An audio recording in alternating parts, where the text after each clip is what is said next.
Following podcast may be explicit. One Joe Young presents Adventures from the Shed, a tabletop RPG podcast. You can find us online at adventuresfromtheshed.com. And you're finding us right here, right now. We are Adventures from the Shed, coming at you with a 2022 holiday episode. We are going to be playing a Dungeon World one-shot tonight, a holiday-themed game, and I'll be running it. I'm Joe. I'll be the GM. We're going to go around the screen here. We're going to drop Randy, of course, right as we start, so that's great. We'll get him back in here. I'll introduce Randy.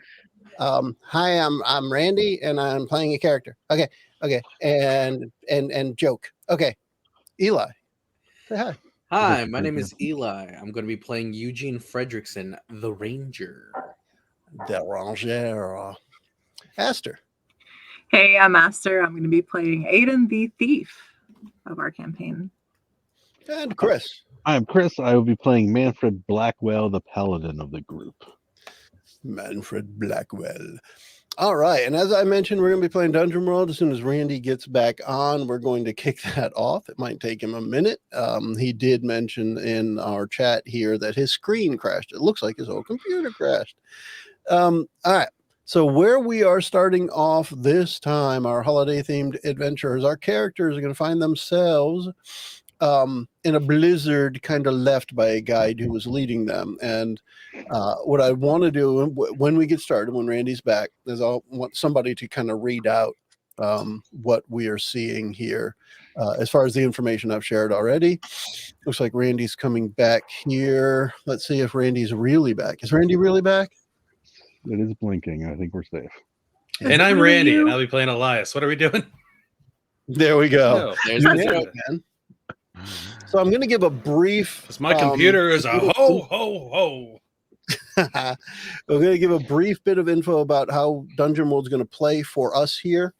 Dungeon World is kind of a fast playing game. It's rules light.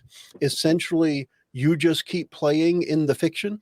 And at some point, you're going to do something that triggers a move. That's when we kind of pause and say, all right, you've triggered this move. Go ahead and make a roll. All of our rolls for doing things are 2d6. So it's always the same. The only difference is when you roll for damage or something on your sheet, you'll have different numbers. Like your damage might be a D4, a D6, a D8, whatever. So when you roll damage, you'll roll that for damage. If you have a specific move that says roll a certain die for damage, you'll do that. But all of your things that you do will be based on a 2d6 roll plus appropriate modifier. Your modifier is going to be listed right at the move you're using or right at your stat. Dungeon World consists of your 6 basic stats that you're used to with the medieval fantasy RPG. We have strength, dexterity, constitution, intelligence, wisdom, and charisma. They all mean about the same things that you are used to them meaning. The moves are they're generalized things. Like one of the things that we find a lot, hack and slash. And anytime you decide you're going to attack an enemy and it's going to be hand to hand, it's going to be a hack and slash. Anytime you decide that you're going to throw, shoot, whatever, a ranged attack against an enemy, that's called a volley. So what essentially happens in the game is you may say something like, well, I draw my sword and I charge at the goblin and swing the sword at his head. You just triggered a hack and slash move. You attack an enemy with a melee attack. So then we roll that move and we go along with what the results are. Say your character is a know-it-all, and every time you walk into a situation, you're like, hey, I know all about goblins, and what I know about them is blank, right? What you're doing there is you're spouting lore. You're consulting your accumulated knowledge about goblins, and we make a roll, and typically, presuming you're successful as a GM, I'll give you something useful that you can immediately use that should be relevant to your situation. Say it's about goblins, maybe, goblins are allergic to chocolate or something, right? I could tell you that and you would know the character knows that, and you just happen to have a chocolate shooting gun and, everything's fine and dandy. And suddenly we're going to be shooting goblins with chocolate, and there are no goblins or chocolate in the adventure I'd prepared. There will be apparently now.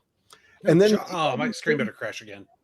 The other thing I want to call out when it comes to the moves, anybody can perform the basic moves.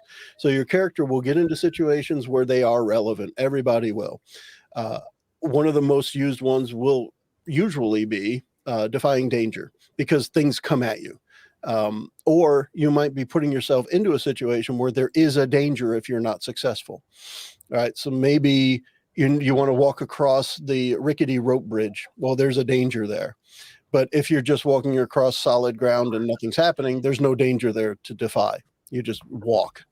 But say you're walking across a rickety rope bridge, we're going to do a defy danger. And then you decide, how are you getting across there? Your character may be super smart. And you're like, well, I'm going to make sure I look at all of the frayed ropes and not step where the frayed ropes are, or something like that. And that would be defying danger with your character's intelligence. If you did it with dexterity, it would be because you're quick on your feet and you could jump or something, maybe if the rope snaps or something like that.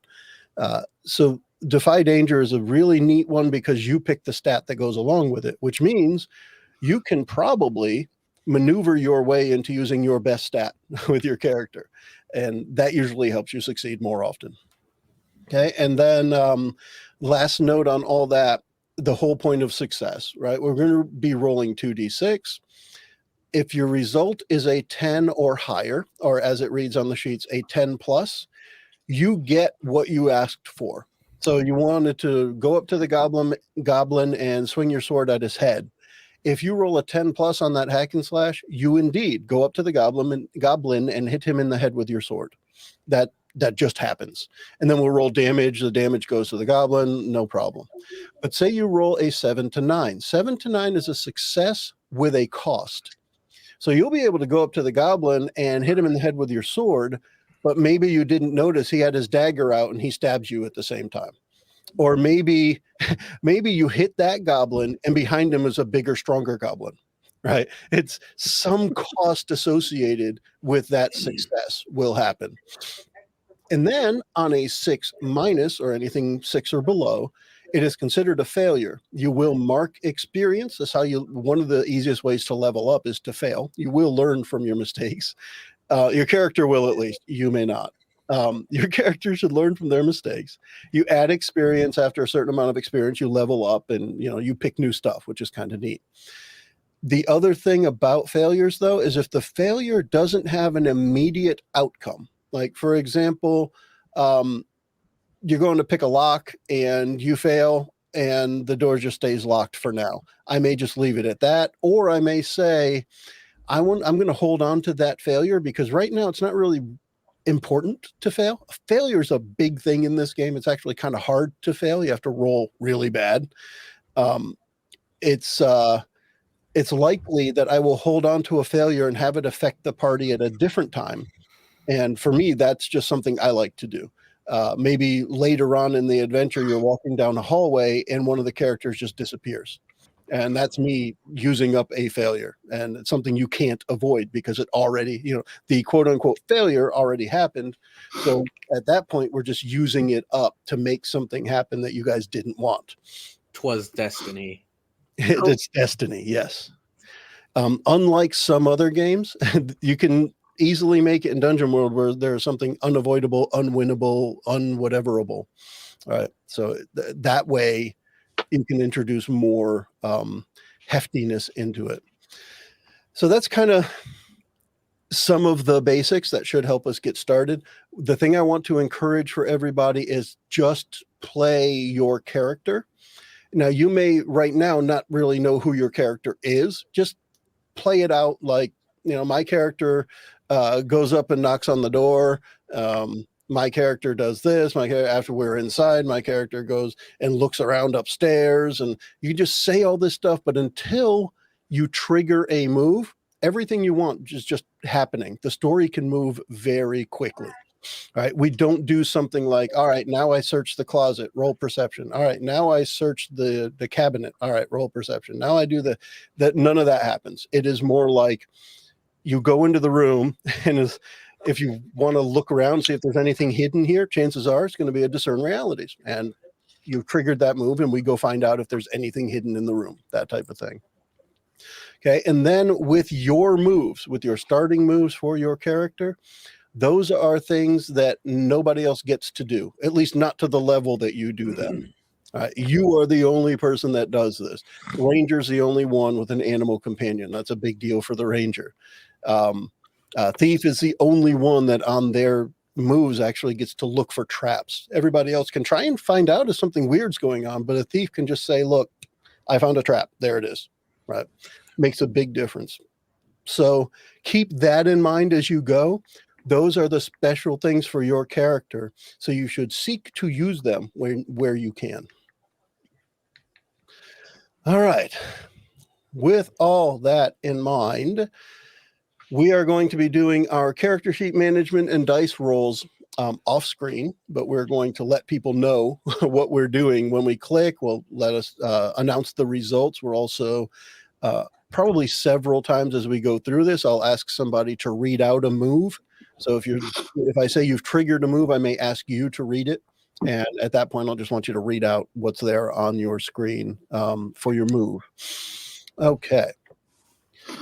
So I'm kind of just dropping you guys into this one-shot winter holiday adventure. I specifically say winter because I'm dropping you in the middle of a blizzard. What I'd like is if somebody can read out that text that I shared with everybody.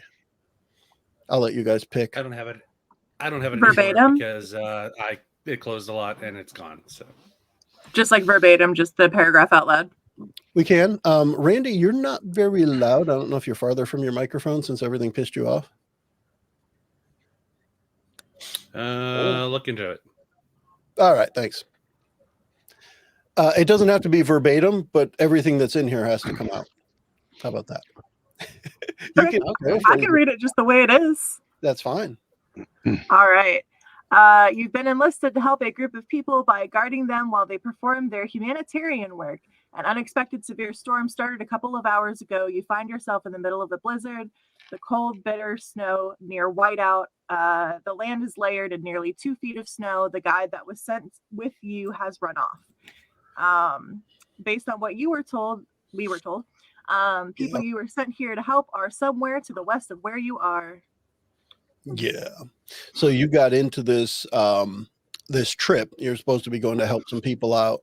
And just about a couple hours ago, the blizzard started. A lot of snow to the point where there's like 2 feet in a couple hours. And the guide that was kind of leading you to where you were supposed to be going panicked and just ran off. And now you guys find yourself in this blizzard. Man, who hired that guy? As you know, you were heading west to get to the people that you're supposed to be helping. Okay, so a couple questions. Yeah. What humanitarian aid are they doing? You were told that yearly they put together items and resources for people in dire need of them for the year. And then what kind of region is this? Is this plains, forest, mountainous, desert where it's snowing, craziness? It's like, is it like that crazy? Like, hey, it's magical related, you know? It's definitely not a natural snow. It's falling way too fast for anything you've ever experienced before. The area you are in, think of it as I'm thinking, if you look at the map of the US where it looks relatively flat and then there's the Rocky Mountains, Yeah. right? It's something like that. There's plenty of flat, but you can see mountains. Okay. Gotcha. All right. Well, we And then for time of year, normally would be able to see mountains. Right now, we just see snow. Well, Yeah, you yeah. saw them 2 hours ago. How about that? totally snow blind. Yeah. We don't see anything. So, and so this is not even normal. Is it still the winter season where we would have snow, or is this not, Yeah. like straight like craziness? Okay. Yeah, there was so a few hours ago when you first all got together to go about this this task, there was frost on the leaves and the ground had a light dusting of snow from like a week ago or something like that. It's cold. It just feels like it's gotten way colder, way snowier, and far too fast for it to feel natural. All right. And do we have animals with us? Or are we on foot? You have one. Eli's got one, or Eugene, I'm sorry, has So one. we're not on horseback or No, wagon. No, it was and- supposed to just be like a half a day hike. Okay, so it's just what we can carry, kind of thing. Yeah. My Figure one question. everything that you would have had on your character minus anything you would have had on like a pack animal or in your house or whatever. Right. Is My this one too loud? question- Just checking. That Nah. sounds fine, Randy. That's good. Okay. It had automatic adjustment on for some reason. Sorry, go Mm. ahead, Eli. Eli. Have we been sent here to be like peacekeepers for this humanitarian effort or actual guards? Like, are they expecting trouble to come by? The through the year they have received this is what you've been told so far. You haven't actually talked to the people, you've only talked to the people who hired you, so to speak. Right. So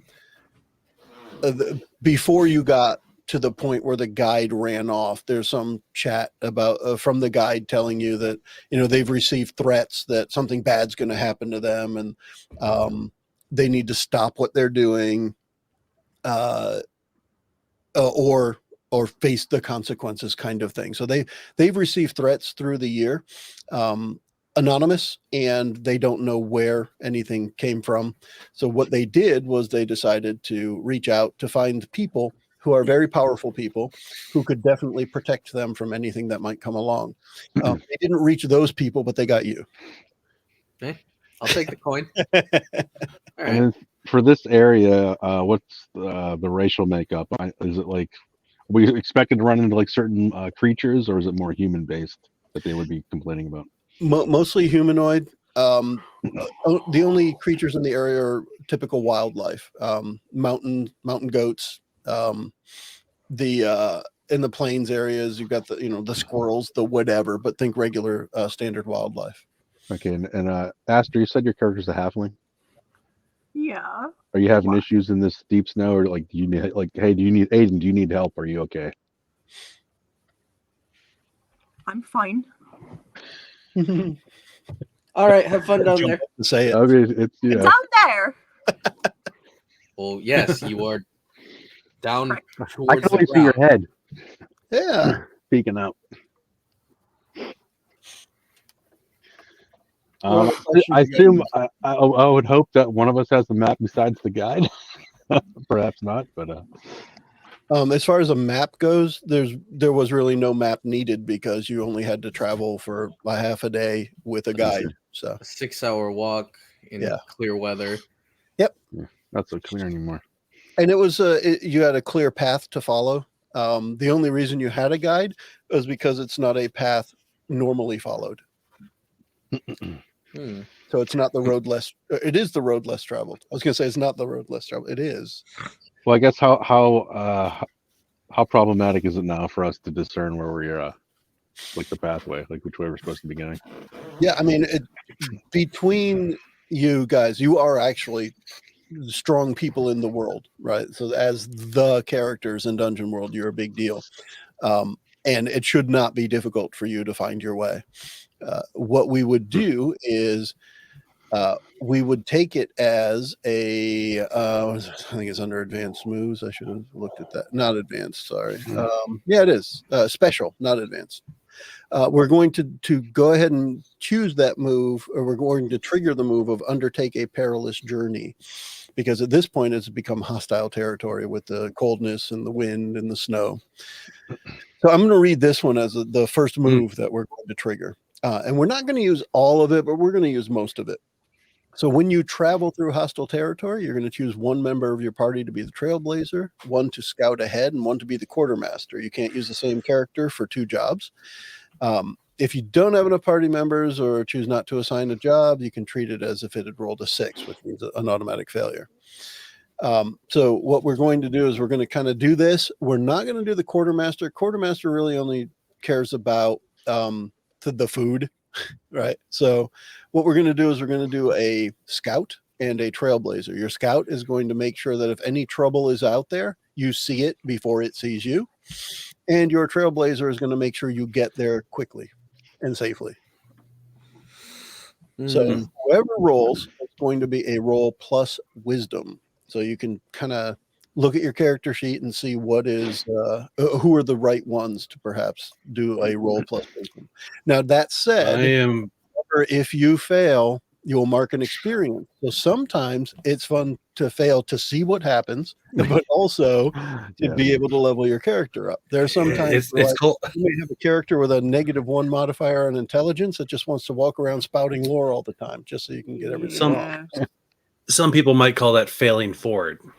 Exactly. Dungeon World really said fuck around and find out. Oh, that's yes. Yeah. I would like to be the scout. Okay. Unless somebody has any problems with that. Aren't you the ranger? Kind of makes sense. I right? am indeed the ranger. That's kind of my case for it. That's kind of my bag, baby. They're all wisdom related. You were saying, Joe? Yeah, for undertaking a Okay. perilous journey, it is always a roll plus wisdom. I could do the other one unless somebody else has some solid wisdom action going on. I'm a little bit wise, I'd say. I've mostly spent my time with intelligence and wisdom. A little bit wise is better than not wise. Yeah. You gonna try trailblazing there, Randy? Make sure we got the right. Make sure Elias picks the right path to follow through the snow. Well, is Manfred pretty wise, or is he just wise, I'm just He's wide. or is he super wise? I'm just regular wise, I guess. I don't know. I'm a little bit wise, I guess. Not a lot, just a little bit. I'm a little If you wise have too. any modifier, it's a big difference. Yeah. All right, 2d6. Okay, I'm a you plus have one the- if we want to talk specifics. Yeah, same with me. On a 2d6, you have your regular range, but as soon as you have a modifier, it makes everything a lot easier. If it's a plus modifier, mind you, if the one that you have a -1 on, We to can- start, you probably don't want to use that one right away. We can't go wrong either way with us, Chris. Then, so you can There do you it go. since you said you spoke up first. Yeah, I'll try. All right, so let's have your scout and your trailblazer both do that. Undertake a perilous journey roll. Roll plus wisdom. I'll just be the quartermaster that gives you snow to eat. So we've Ooh. got got a 9er for Eli. yeah. So Eugene rolled a 9, so partial success on that, and Manfred as the trailblazer rolled a 10, which is a success. So what we're going to do with this, just to move it forward quicker, there was along the way, Eugene. It's so messy because I'm looking at the screen and I'm seeing Elias and Eugene in different spots. Hi, I'm yeah. Eugene Fredrickson, monster Eli- hunter extraordinaire. So Eugene notices along the way is nothing that actually threatens you, but there are different like shapes in different snowdrifts that don't look normal, but nothing that like raises your raises enough suspicion that you would come back to the party and say, look, snow's about to attack us, right? It's not necessarily like that, but with all of the unnatural feeling of the snow already, a couple of snowdrifts kind of catch your eye that something odd may be there. And then for Manfred's success, you're able to get through to your destination kind of quick.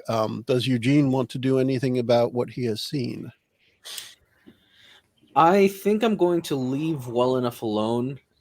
These snow piles, while they might look funky, they're not doing anything. If anything, they might be shirking away because my Tyrion, my dinosaur animal companion, is quite ferocious and frightening.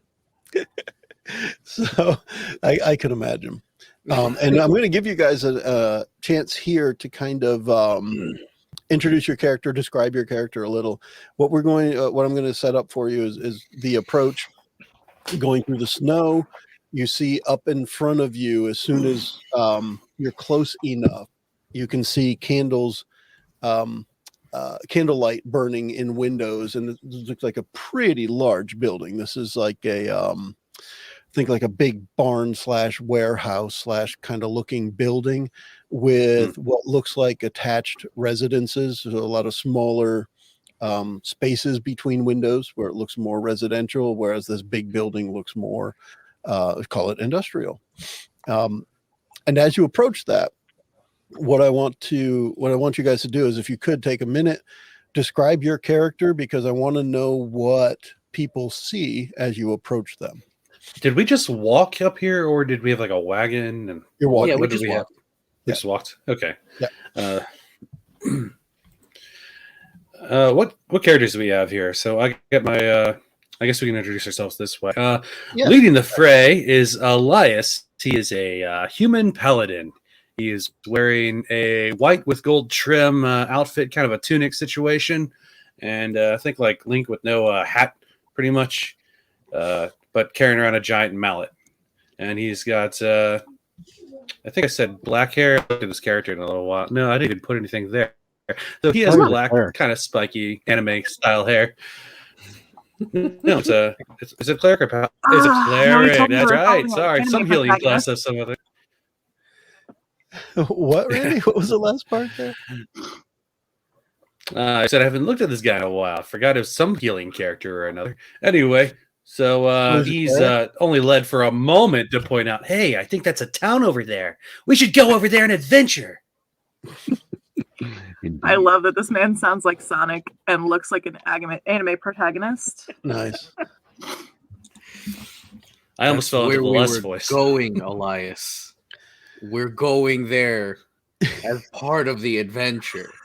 Says Eugene Fredrickson, a average height man of a very lean build.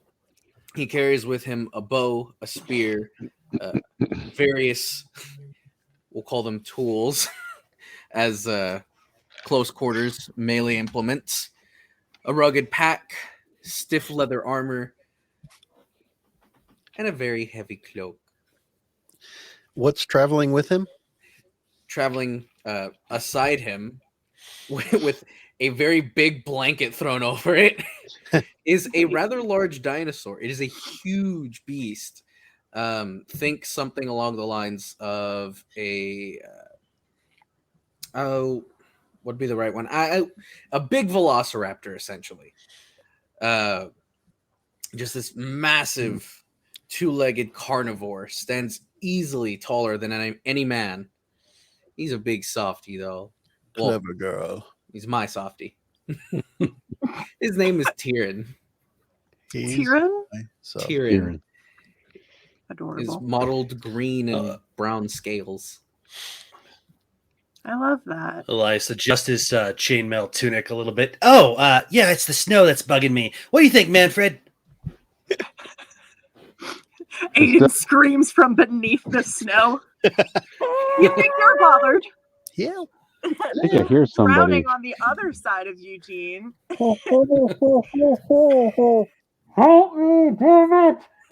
I worked on an Oh, I accent think- and everything. Now I just have to talk like Kenny. I think Aiden needs pulled up. So Aiden on the good Velociraptor. bit of body underneath the snow is a halfling thief wearing pretty inconspicuous standard dark leathers, heavy cloak, a rapier, and just probably too many for any normal person daggers. So you're a smaller person dressed all dark in the snow, so you're like a big poop. Hmm. All right, guys, it was good. All right, I'm done. I'm out. Thank you. My Look, water. I'll be here for another hour or so. I hate you, Joe. Got a beverage here, man. And Manfred is the Witcher. Excuse me. I don't know. I've never seen The Witcher. He does have like white hair like that, though, even though he's not that old. But it's just because of things he's done and seen has turned his hair white. So he's got the the goatee and mustache and long white hair, and his armor's all blackened out. It's all like as we like to say, murdered out. Blacked out. Yeah. Exactly. So he kind of stands out in the snow, I guess.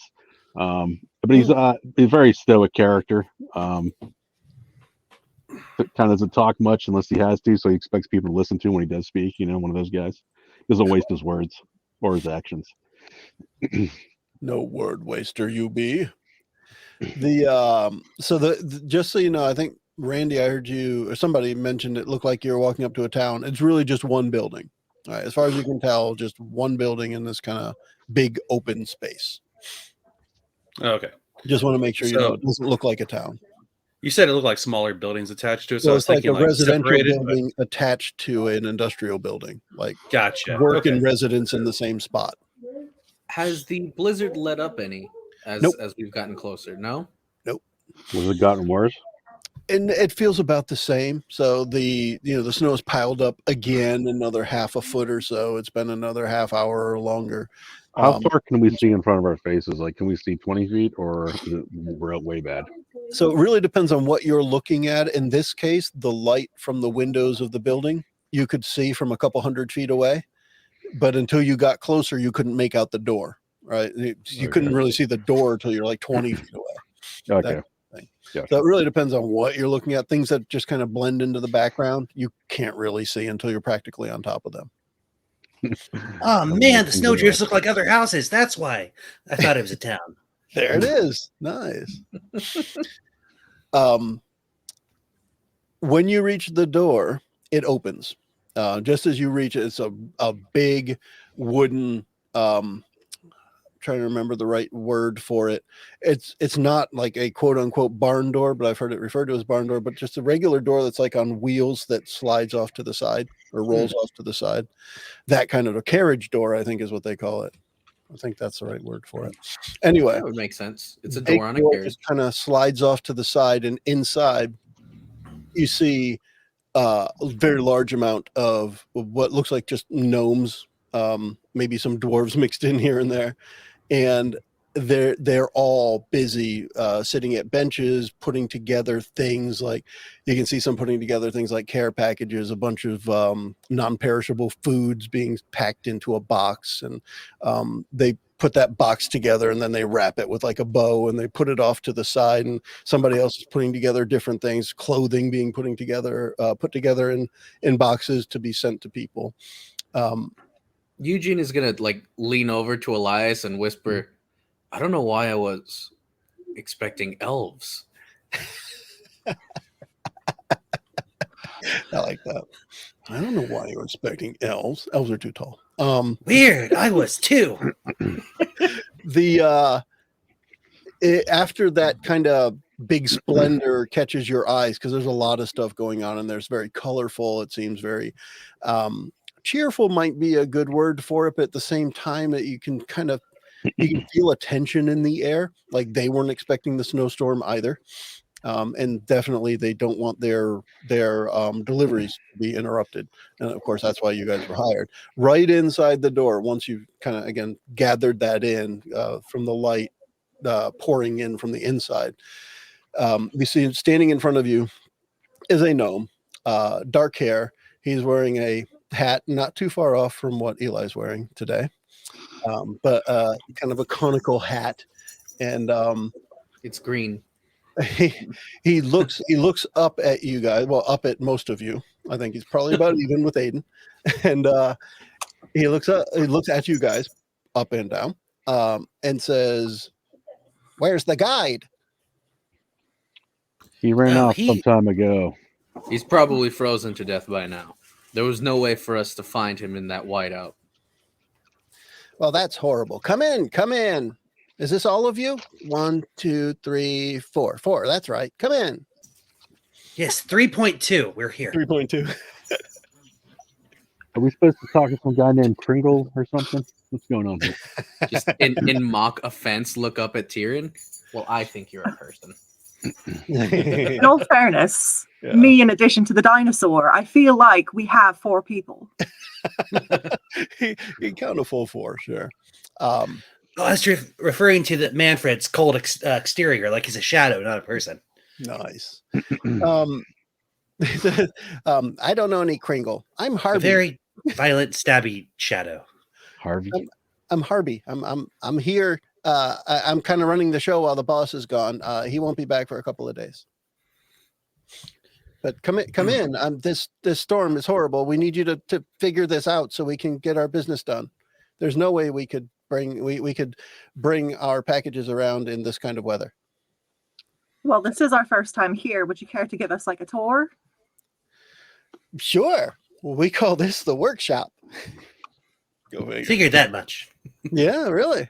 There's the work. There's the shop. Yeah, there's the work in the shop. There's off to the side, there are some really large cloth bags that they've been putting these boxes into. And they're sitting next to a what looks like a very large carriage with like skis on it instead of wheels. You might call it a sleigh if you wanted, but and everybody's just busy. And you walk through. He points out a few things. Like one of the first things he points out is like restrooms are over there, and it just lets you know because it's cold out. You probably got to pee. So he shows you kind of around. They have a little game room where they have some tables set up where they play card games and dice games and stuff. And break room. They have a place where they eat, and then he doesn't bring you in, but he kind of points out over on the other side. That's where we live. That's where we go when we're not working. And kind of a quick tour of the place. But it's mostly wooden structure with some large stones here and there. It seems to be holding up incredibly well to the blustery wind that you guys came in from. Once the door shut behind you, you don't even hear the wind whistling anymore. Creepy. Is there a fire in here or something to heat this place? Yeah, there are lots of fires. As he's walking you around, I guess one of the things he'll point out is because of the storm, we can't get out to get any more wood. We're going to run out of heat like tonight. That should be our first thing. Go and make a path to get to the wood and keep it clean, keep it going, nice and clear. We'd really appreciate that. What other problems? What's your name, Paladin Cleric? I prefer cleric. I'm making the presumption that you all introduced yourselves. Yes? No, Claritin's a cleaning thing. I'm a cleric. Did everybody introduce themselves as they actually are, or is anybody being deceptive on who they are? I didn't know. I don't know these characters yet, so I want to ask that. Yeah, completely on the up and up for me. Eugene has nothing to hide. He actually wants his name out there. He's a famous monster hunter. My name is Elias. We no longer have last names. I am now just I am Cleric Elias, follower of Bethany the Pure. Nice. What about Aiden? Aiden scoffs. Yeah. No, I'm Jerry. Isn't much room to hide much.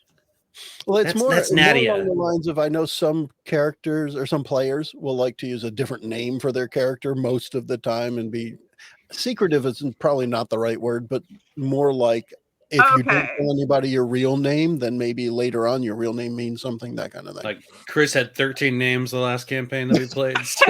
Well, that was important to know which one was there, but he didn't change them much. It was important to know which one it was. That's true. That's true. Yeah.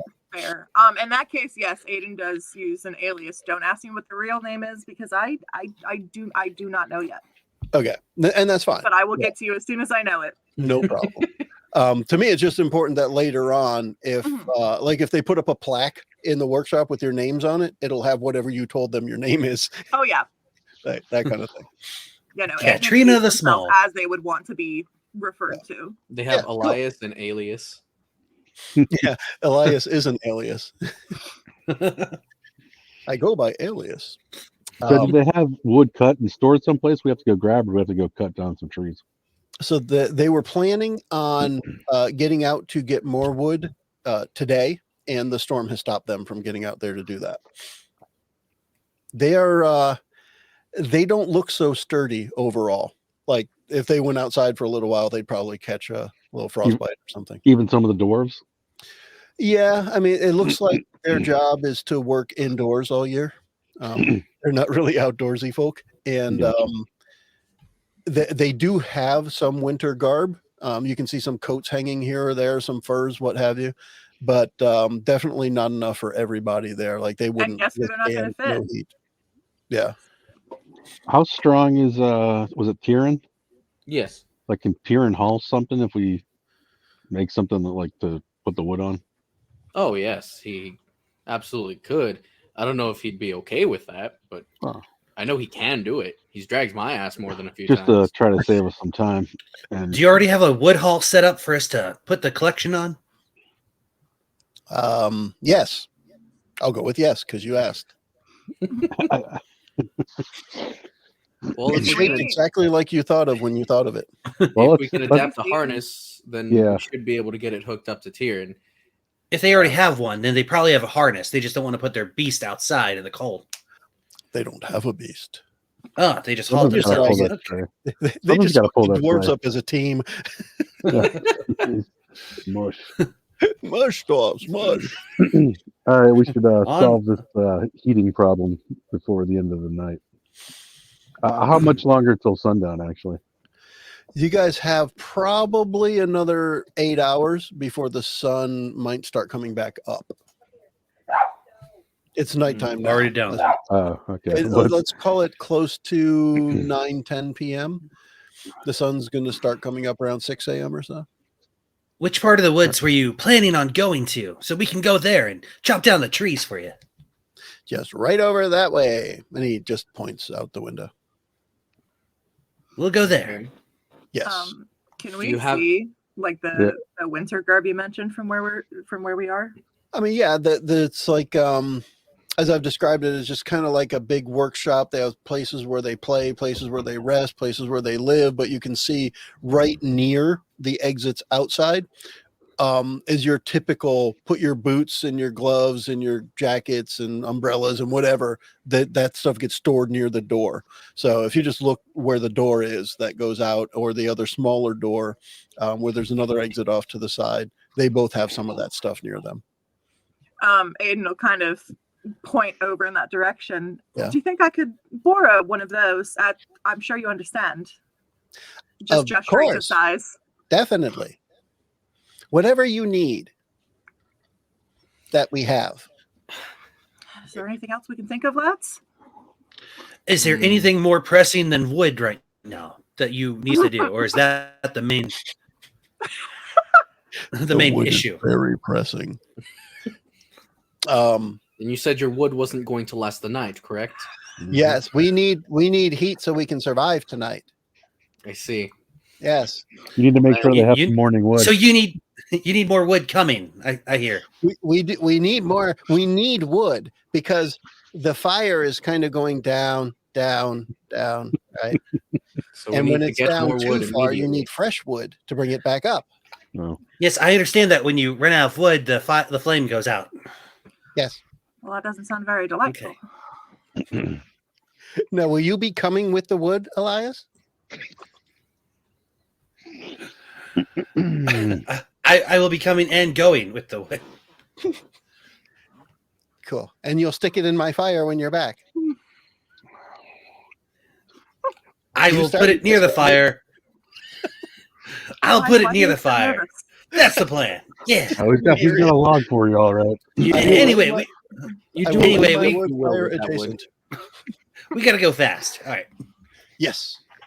We can't stay out too long. If this blizzard stays up through the night, we could very, very easily freeze out there.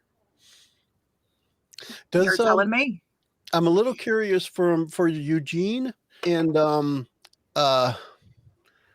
Tyrion. You know, in my head, I'm trying to remember what it is by thinking of tearing up, and I was going to say, "Is Eugene and tearing up?" But it's anyway. How do Eugene and Tyrion typically communicate with each other? Like, how does that work? For Tyrion, it's usually hisses and like barks. So you speak like- his language. Yeah.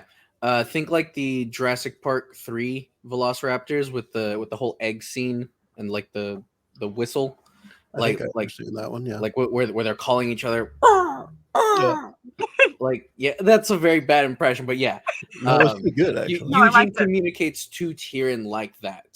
Eugene has not quite gotten used to understanding what these calls all mean, but Tyrion can usually get his point across. God, your accent is terrible. Your dinosaur accent is horrible. I'd like to hear you speak, Tyrannus. Tyrannus. That's the name of the So- species. Yes, I'm unoriginal. Roar! So for Eugene, Roar! I want to make sure that I give Tyrion a little bit of attitude because I understand he has attitude. Oh yeah. And you, of course, you're the only one that hears and kind of understands this. But essentially, you get from Tyrion, ain't no way I'm going back out in that effing cold. Yeah, he's giving me like a low growl, like Yeah, glaring down yeah. at me. You're pretty I sure. know. Okay, so Is there a way for me, Joe? Can I use my I'm the law to try to coax the dinosaur? Possibly. Yeah, sure. But remember, that can backfire. That's fine. I'll take that chance. The huge ferocious beast. So essentially, I'll throw a little bit of this in here, Chris, and I want you to read that move. But essentially, for the paladin, he can just kind of use his authority, that divine authority, to issue a command and try and get anybody, anything to kind of do what he wants them to do. I thought it might take you a minute to open that up, so I wanted to make sure I filled in the gap. But go ahead, Chris, and tell us what's going on. When you give an NPC an order based on your divine authority, roll plus charisma, 10 plus, I get to choose one. I get +1 for it against them. 7 to 9, they choose one, and 6, they do as they please, and I take -1 going forward. So the choices are: they do what I say, they back away cautiously, then flee, and the last one is they attack me. Could be a lot of fun. We'll see what happens. Yes, we will see what happens. What command do you want to issue to Tyrion? Help us give warmth to these people in need. Please. We can determine if the please was there after we see the roll, I suppose. That's how it will work. Crushed it. Holy crap. Oh, damn. What'd you get there, Chris?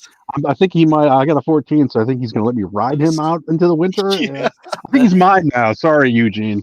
Sorry, buddy. That was Whoa. that was a crit. If anybody gets to ride the dinosaur. He rolled a 12. So, Eugene, It's me.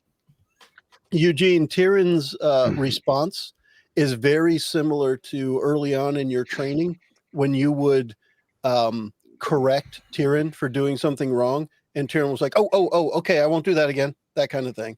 And that's the response Tyrion gives towards Manfred. More kind of like, oh, okay, I'll go. Good work, Manfred. That's wow. Now, Chris, I'm a little curious for Manfred. Does he get any kind of vocal effects on that? Does he get like a little reverb or maybe some chorusing action happen when he does that? It's like angels singing. No, I don't want it to be. I want it to be very straightforward, like how I said it. Like, please help us give warmth to these people in need. He did say please. He did, but it is really clear he's speaking from a position of authority. When he does that, that part has to be very clear. Yeah. Good work, Manfred. He's more than willing to come out with this again. Yeah, I didn't ask about Aiden riding him though, so that's all bets are off on that one. We could also get him a little scarf. Yeah. If Aiden's wearing enough blanket. heavy clothing, it could help warm up Tyrion's back. Actually, that is a good point. Harvey, was it?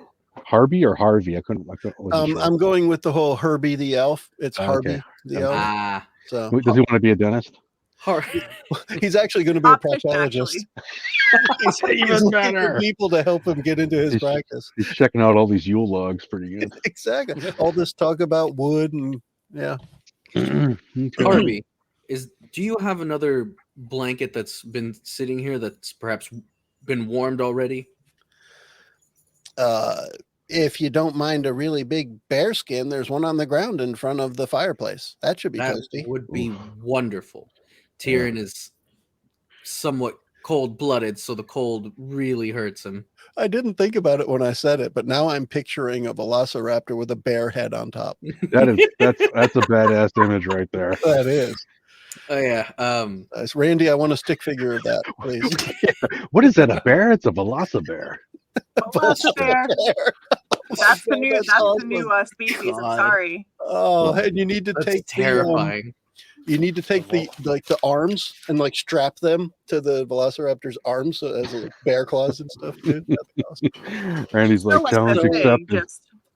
But anyway, Eugene's gonna take the old cold blanket off of Tyrion and replace it with that nice toasty warm bearskin rug. I'm gonna put the old blanket where the rug was. there you go. Yeah, it'll warm it up. Placeholder until we get back. Yeah, because if nothing else, as soon as you guys stepped in, some of that snow started melting, and you're probably going to feel a little miserable as soon as you walk back on the cold. So yeah, swapping for the dry stuff would definitely help out the dino. All right, so you guys think you're ready to head out? I assume do they have decent lanterns? Or are we trying to like go out here with like torches to try to like see where we're going? Well, here's the deal. You could take a lantern. Like hooded You'd lantern. probably be better off with someone in your group casting a light spell if somebody has that cleric. Cleric, what do you got I there, actually buddy? do have the light spell prepared. I know the cleric can. You don't have to, but the cleric can. That's why I threw it out there. He You'd might be be better like off with magical light because I have prepared light, sync eye, and guidance at the moment. Yeah, I wasn't sure what was available to him at the moment. well, bringing out anything that's on fire just has a chance of being blown out by the horrible wind out there. Yeah, that's what I figured. Yeah. So to try and cover stuff so the wind doesn't blow it out is going to negate a lot of the light. That's not to say you can't. You can definitely. How does that work, lantern. Randy? Do you have to put that on an object, or how does it work for you? Randy, I'll ask you to read a couple of things because you've got two things here. You've got the cast a spell move and the spell itself. Okay, so light, first of all, if you want the description of that for this game, Sure. is an item you touch glows with a divine light, about as bright as a torch. It gives off no heat or sound and requires no fuel, but is otherwise like a mundane torch. You have complete control of the color of the flame. The spell lasts as long as it is in your presence. So, yes, I can cast light, and it will guide us as long as we need it to. It doesn't seem to have a time limit, but I assume it's until I'm done focusing on it. If you look at that as long as it's in your spell, I presence. think there's a Still, I keyword on kinda there wanna that's hold it called anymore. ongoing. Is that right? Randy. It's cutting out and out for some reason. Sorry, go ahead. Okay. If A you look keyword? at that spell, Sorry? does it have a keyword that says ongoing on it? No, I had to go to the wiki. Doesn't. It just the very end. The spell lasts as long as it's in your presence. So I guess it's ongoing as long as I have it. Okay. The reason I say that is because I'm pretty sure that spell is ongoing, and you can only have one of those spells going at a time. It's like concentration in D&D, where you have a certain amount that you can keep going, and this spell will keep going as long as you want. You just can't pile other ongoing spells on top of it, so to speak. The Dungeon World wiki does not seem to have ongoing or instant or anything like that in its description of the spells. As far as I can tell. It'll be in there somewhere, but we just may not see it, and that's okay. Now, as far as the casting of the spell, can you read the cast a spell move for us, please? Okay, hold on. Let's see. Cast a spell. Moose. Where would I? There it is. Yeah. Okay, when you unleash a spell granted by your deity, roll plus wisdom. Note that maintaining spells with ongoing effects will sometimes cause a penalty to your roll to cast a spell. The spell 10 plus, the spell is successful. Casting your deity does not revoke the spell, so you may cast it again. 7 to 9. On a 7 to 9, the spell is cast, but choose one of the following. You draw unwelcome attention or put yourself in a spot. The GM will tell you your casting distances you from your deity. Take -1 ongoing to cast a spell until the next time commune. And then the last one is after it is cast, the spell is revoked by your deity. You cannot cast a spell again until you commune and have it granted to you. And then there's nothing for failure, so you just straight up fail and get experience, I assume. Yeah, and some of the spells have specific failure results, which is why they don't have it on the cast a spell one itself. Yeah, So unfortunately. let's go ahead and make that cast a spell roll. Yeah, unfortunately, I do not have anything on my. It says rotes for the spells that I have prepared. Yep. There's nothing for me to. Let's see. Oh, there is stuff here. No, you click on the cast a spell move. Yeah, so The first spell level itself says spells. what it does. Okay, so I will do that then. So we're decided upon light then. All right. If you want to see, yes. Yes. Yes. So what'd you get? I got a 12. So Oh, 11 plus awesome. 1, 12. So you cast it as we see under the success criteria or the result. It says it's successfully cast and your deity does not revoke the spell, so you may cast it again. That's nice. You're What are you so good at casting it casting on? light. to Chris's point earlier, is it on an item? And yes, the spell says it has to be on an item. So what item? I like to think that I carry around a small stick, almost the size of a small flute, and it looks like Christmas lights since I can choose the color. Wait, hold up. Hear me out. Okay. A small velvet sphere that you place on your nose. Oh. And then you'd make it glow red, right? Yeah. Sure, we could do that. I can totally be blind while we continue this whole entire thing. Well, it could be directional, maybe. Just Hey, that It's just an idea. that old story of like Randolph the elf, he didn't go blind. That's true. Yeah. And I know it was Randolph the elf man. He had a shiny face. I'm glad, It's kind of funny because no one made him a total disgrace. Hey, Okay. you're not the bard. That's true. All right. So now you guys have the light. It's ready. You've got your dino dressed. My dino is dressed, and as an extra precaution, I'm taking a towel from my adventuring gear, and I'm going to make sure he's all nice and dry, and then make sure I'm all nice and dry. Hey, Eugene, you think Tyrion's good to drag that? I don't know what we got. Something to drag the wood on. Well, if we get some rope together, we can get it all figured out. I'm changing my stick into red and white stripes at a diagonal line, like a candy cane. The what you're going to use is they have some rope, and they have essentially a toboggan. Just think curved at the front and flat wood after it. They also have a thing that has wheels, but obviously that wouldn't work out well today. You guys don't have a travois or anything laying around, do you? Never mind. Nah, that's in the past. All right, so you're able to get that outside. Less than 5 minutes walking in the direction that was pointed by Harvey, and you start to see trees.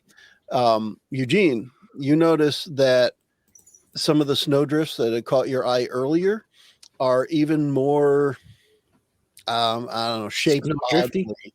They're almost like they're sculpted snowdrifts, if you will. I'm going to look up to Tyrion. Yeah. How you feeling, buddy? Everything okay? Tyrion does not have keen senses. No, this He's just a fighter. This is a warm coat, man.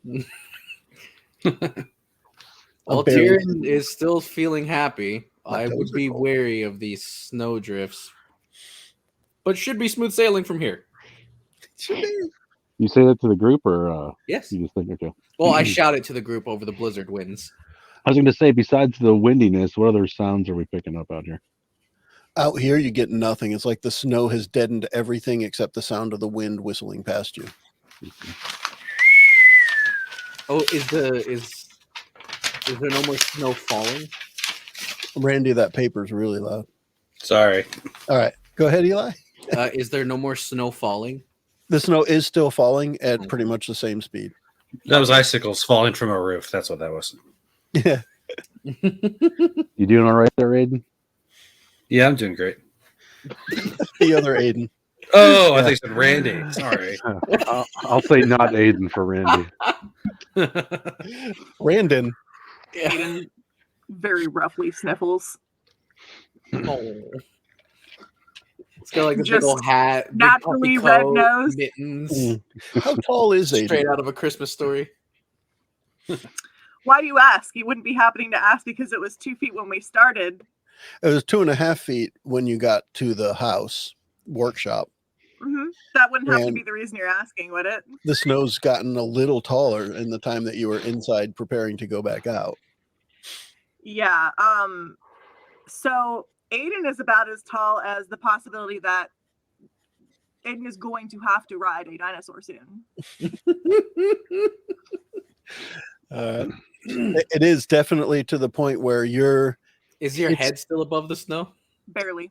it's freshly fallen fluffy snow because it has fallen so fast, and none of it on the at ground level, nothing is melted or anything. So you're able to push through it. Aiden's gonna get on the toboggan. Yeah. Yeah, there you go. Good You deal. just ride. Why That not? works. Who's pulling this thing? Just the dinosaur? Yeah. For now, Right. yeah. And it's practically weightless before the halfling gets on, and almost weightless after the halfling gets on. Aiden will step on and just look at Tyr. Sorry. I got to think the wood that will fit on it will probably weigh 3 to 4 times as much as a halfling. So. All right. So you see, like I said, you start to see the outline of some evergreen trees. As Eugene pointed out, there are some odd looking snowdrifts, and you're at that spot now. So you can, I don't know how you're going to cut down a tree. But up to you guys. Yeah, Eugene carries a small hatchet with him, so he's Okay. able to get branches. Felling a tree is going to take a while, though. This is actually a good point for me to point out something. If you went when you were picking gear for your character, I got adventuring gear if that would allow me to have there some you go. That's kind what I of was stuff. getting to. I'm down for some of that. Yeah. So if I you marked look off at- one use for my towel earlier. I'll start Nice. pulling some Tin Man action and start chopping. So one thing I would ask then for anyone who chose adventuring gear, when you want to use it, just let me know that you are, so that we can, be on the same page of taking Right. that one use, like you said, Eli. But adventuring gear is awesome. Any mundane item you can think of, you've got it in your backpack somewhere, and you have it now. You mark off a use of your adventuring gear and you move on. So that's a good point there, Chris. This bear is looking more like a cougar, by the way. Yeah, it's fine. So long as there's some form of animal skin on my animal. Hey, what claws did you say was in the claws, Joe? What did I say? The little arms. Oh the yeah, little arms. Yeah. the bear arms. So you think of coming the over bear, the claws. the flat bearskin rug usually still has the hands and feet and head. Yeah. All right. And I'm thinking the hands, if they were strapped to the forearms of the raptor, that would be pretty damn cool. It has its own level of humor. The rear legs just kind of like sitting over Tyrion's thighs, just looking all stubby by comparison. Exactly. So yeah, you guys are there. You got a hatchet. Anything else you might need from adventuring gear, just mark off the use of it so we know to refill at some point in the future. Nope, too white. Too white. I drew nothing. Look at my paper. Take a picture and send it to us. Check out a blank piece of paper. Well, that's what we're looking at when we're out here trying to chop down trees. Yeah, I'm trying to show you into the snow. Guys, look what I drew. Nailed it. I'm gonna pass my hatchet over to Aiden. Would you mind gathering up some branches? I really don't like those snowbanks. I'm gonna investigate.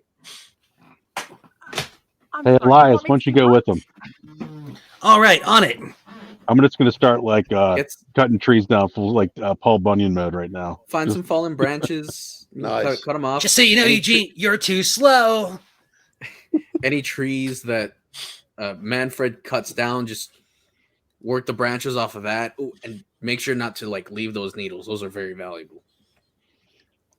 All right. So yeah, you could definitely start gathering. Branches. Larger branches. You could even cut down some smaller trees because there is an assortment of tree sizes here. I trust the halfling. There you go. We're Back buddies. down into the snow. The If you so don't what see me in 10 minutes. Eugene is going to go check out the snowdrifts. Terrible drawing.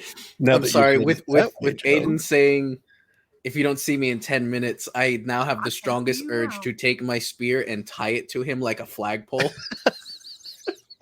But I feel like that would take it a step too far. Put a bell on Probably. the halfling. We can't hear a bell. The wind. No, the wind's blowing pretty. You would hear a bell. So one thing I do want to mention that based on the light source, you guys probably don't want to get more than about 20 feet apart. Okay. Outside of that, you're just looking at snow. You won't really pick up much. Now, what's really nice is with all of the snow there, that light is actually reflective pretty well, and you can see a good 20 feet. How far away are the snow thingies? The snow drifts are kind of all around because of the way the wind is blowing. There are more snow drifts up in front of the tree and closer to the building than there are in the open areas, but it's a kind of a mix. They're all around you. But we'd still be able to see Eugene. Yeah, I mean, provided he's not walking too far away. I just wanted Yeah, to no. point that out. That, I'd be getting out to about the edge of the light source. So here, Eli, you had mentioned that Eugene was going to go check out the snowdrifts and go see what's going on. To me, that's triggering a discern realities roll. All right. And that one, if you wouldn't mind, Eli, if you can open that up and read it, and then go ahead and make the roll. Discern realities. When you closely study a situation or person, roll plus wisdom. Either way, take +1 forward when acting on the answers. 10 and up, I ask the GM 3 questions from a provided list. 7 to 9, I ask 1 question. Now, here is where Joe inserts. It doesn't have to be exactly a question on the list. A lot of times people just want to know like things like, are there tracks here or something like that, right? And if you know a specific thing you want to ask, and that's why you were discerning realities, you can ask that. Otherwise, you can just do as it says and pick from the list. The lists are obviously very generic questions that could apply to almost any situation. Yep. So go ahead and make that discern realities roll, and let's see what we got to work with. Wow, I am not doing great tonight. Partial success of 8. Well, remember, that's still a success, but Yep. instead of choosing 3 things to ask, you may ask 1 thing with the 7 to 9. I am going to ask, what here is not what it appears to be? Now I can tell you exactly. That is straight from the list. Yep, it is. So you can actually, while you're taking the time to study, you can actually see the snowdrifts move in opposing directions of the wind. So the snowdrifts are moving on their own. And you can tell that, let's say the snowdrifts have a mind of their own. So you can tell that the snowdrifts are not what they appear to be. They're not just snowdrifts, if they are snowdrifts at all. Okay. That is unsettling. And I will return to the group. Manfred, you're chopping stuff. Mm-hmm. A snowball hits you in the back of the head. Who's behind me? Like, where is Aiden and Tyrion? At this point, your entire party is within your visual range, and you got hit in the back of the head with a snowball.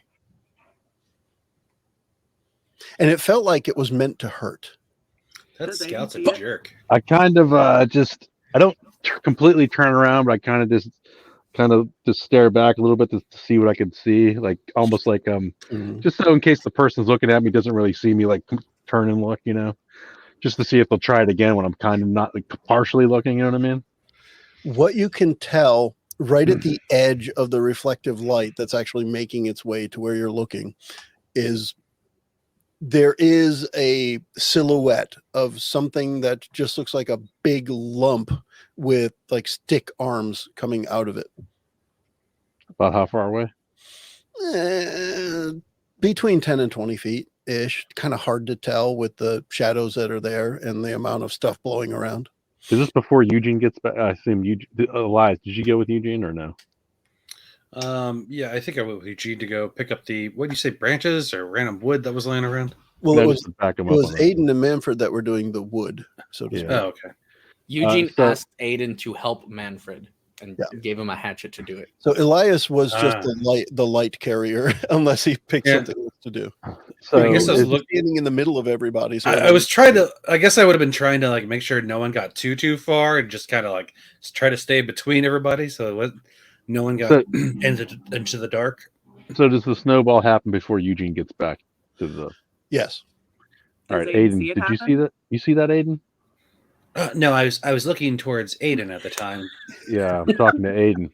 Not Elias. Not Elias. Oh, damn! Sorry. I didn't realize this was gonna be such a problem. I'm sorry. Yeah. And you thought it was. You thought the problem was going to be me and my name. Elias here in the wind going, "What?" What did you say? Did Aiden see the snowball hit Manfred? Oh no, or even like you see that thing back there? No. I described like the stick figure. Yeah. Oh, if you indicate in that direction, then yes, Aiden would see the same thing.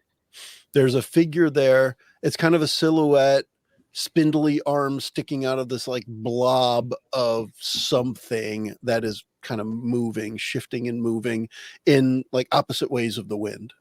How much do I have enough wood to go back yet, or do we still technically need more? You're probably needing to be out here for close to an hour, and you've been out here just a few minutes. Oof. Because it's going to take a fair amount of time to cut up enough that even their super duper awesome fireplace in the workshop is still going to need plenty. Probably you're going to need that toboggan full. It's a big to space burn to for hours. So Okay. I didn't see the snowball hit, but I do see what he's pointing at. Yeah. He's the way I interpreted Chris. What you just said was you're just kind of indicating in that direction, Yeah, like you see tilt that the head. over there, Yeah, exactly. So he's not like pointing and say, "Walk over there and look." Right? He's just surreptitiously trying to get you to look over there, and you see what he saw. Can you make Okay, out what that Aiden- is? Aiden will kind of do the same little side eye and see if there's anything different to be seen. Do you know anything about odd things in the snow? Or are you just trying to study it and figure out what's going on? I'm just trying to kind of like study it inconspicuously. Well, that's a discern realities right there. I can do that. Let's go for it. And we just had one of those rolls, so we don't need to read that one again right away. All right.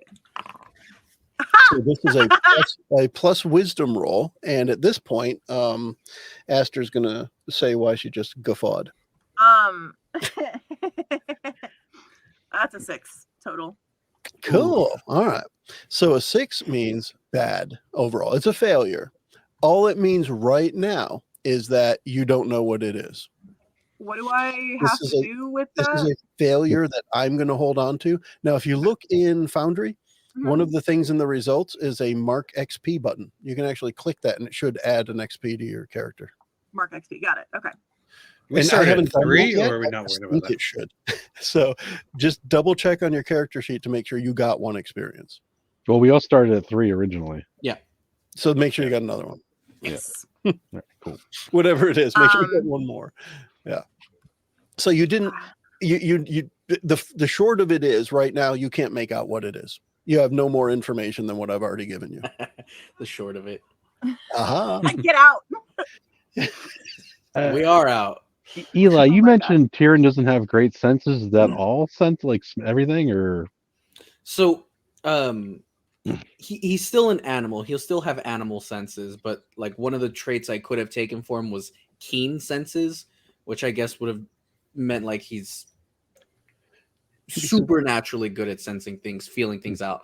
He is still an animal, so in conditions like this, he's probably not going to see or hear much of anything. yeah? I was going to say, does Tyrion have any reaction to that thing? Or So here's nothing? where I'd like Eli to take a look at it to double down on this. But essentially, in Dungeon World for the Ranger, the animal companion isn't necessarily its own identity. It's not its own thing. Entity. I didn't mean identity. It's not its own entity when it comes to things like moves in the game, etc. What it does is it assists Eugene when Eugene tries to do a move. So like if it's an attack and you want the dino to go bite him too, then you can get an addition to your damage or something like that. Yep. But the dino itself isn't necessarily making the attack. It's just kind of how it works. So with that in mind, I guess what I'd be looking for is if Eugene is going to try and figure it out and his animal companion has any bonuses to him helping figure it out, that's how that would work. And it would be the animal helping him figure it out, and we can word it that way, story-wise. Yeah, I was kind of looking for like, Tyrion starts to act weird because there's some supernatural thing, just and it kind of like freaks him out, kind of, Yeah, that's what I was kind of looking for. Even if Or is he relaxed? It's like, it's just some snow thing with some sticks. I don't care. I've if I played added it so far, Tyrion's- me playing a little bit of Tyrion, he's comfy in his bearskin coat. Aiden will kind of relay like that they can literally see it, but nothing special, and then we'll ask like what happened. That'd be for Manfred. Aiden's asking what happened that you were asking. I got hit in the back of the head with a snowball. which normally I don't really care, but it's kind of cold Aiden out will here. laugh a little. It's kind of annoying. Aiden actually fully turns around to look at it. Is it actively moving or doing anything, or is it just there? As you fully turn to face it, look at it, see what it is, it looks like it just kind of falls down into the snow. Aiden throws a snowball at the spot that it fell down into. Nothing happens. I go back to chopping wood, but I try to face that direction now instead of sitting my Good back. throw, though. Aiden just goes. Yeah. It also goes back to chopping wood. Yeah, but I'm not facing that direction instead of having my back to it. As Manfred faces that direction, ish, all right, and Yeah. Aiden's already looking in that direction. Aiden, you get a snowball in the back of the head. From behind me now? Yeah. And I'm looking at... That's pretty good accuracy because that's all you can really see is her head, probably. Yep. It makes it easier. Single small target sticking out of the snow. I have Bam. dark Small mission. hair and I'm in snow. That's In the white snow. Now, if In- you had in the yellow hair, blizzard that might at leave night. you alone. Yeah, I have white hair. What the hell? all man? right. But you have black armor. That's true. Aiden will do similar to how Manfred described, just slowly, barely looking to the direction that is now behind Aiden. And the thing you saw looks more defined and closer. And as far as you can tell, it's all white, like a big blob, a silhouette of snow. I wouldn't say necessarily humanoid shaped, but you can see again two spindly arms sticking out of it. How close And is it's it? closer. So where you would guess 10 to 20 feet before, definitely closer to 10 feet now. Can I just full speed run at it? Yes. All right, I just go. See if I can get to it before it goes into the. As you run towards it, snow hardens around your feet, making it very difficult to move. What do you do? I will defy danger with my strength. Let's try that. So you're going to act despite an imminent threat or suffering a calamity. And how are you dealing with it with your strength? So you're just kind of like it says by powering through. Yeah, high stepping it, so Yeah. my feet aren't getting stuck. Okay. All right, let's see if I can pull it off. That's what. Oh, that's pretty cool. So it lets you choose what Yeah. in the In Foundry, when you click Defy Danger, it comes up with which stat do you want to use? you stumble, hesitate, or flinch. Oh, so you got a 9, so a partial success. You're making your way there, but it's taking longer, and it almost looks as if the thing is taunting you. You said it has limbs, like wooden limbs. There's spindly arms sticking out of this, what looks like a snow blob. All right, I will toss the hatchet at one of the spindly arms since I'm getting stuck. Oh, let's do that. That sounds like a volley. It sure does. So this one is staying the way that it is, even though we're looking at it. Say that one more time. This one is staying the way that it is, even though we're looking at it. It's not. Yeah, making it appears to be engaged in the confrontation now. Okay. Snow blob the douchebag. I'm pretty Now, what I shitty at would deck, say so this is is- gonna be fun. Anybody else at this point would probably see this happening. Manfred was chopping wood, which would have been kind of an obvious monotonous thud, thud, thud, and then that stops. And Manfred turns around and starts running. Doesn't get very far, couple of feet tops, and probably looks like he's trying to slog through 2 feet of mud. And he launches his hatchet. And I see him tackling a pile of snow. No, he's Throwing a throwing hatchet at it right now. Yeah, we'll see because my deck is kind of crappy, so we'll see how this works Yeah. out. Yeah, totally. Hey, like that make one. sure you click that mark experience for that 6. Oh, sweet. That's a fair. Your hatchet just flies wide, Yeah. and will I'm not probably getting- never be found. Yeah, we're not getting that back. Yeah. Manfred, what are you? Whoa! You almost hit me. Fire in the hole. I mean, hatchet in the wind.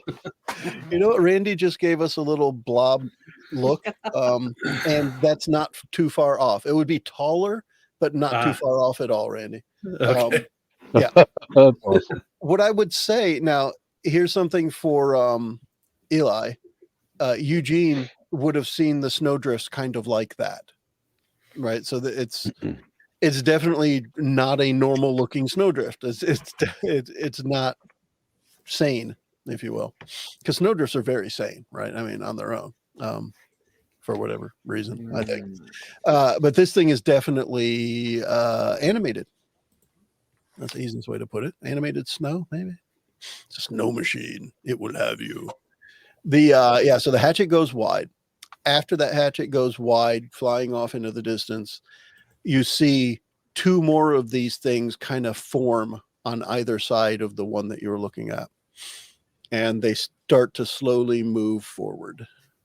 Aiden's gonna get back on the toboggan. Mush, Dino, mush. No, just to get their feet out of the snow, seeing what just happened to Manfred. They just want solid ground that isn't snow. There you go. What I is pull out my sword. Eugene and Elias? What are y'all doing?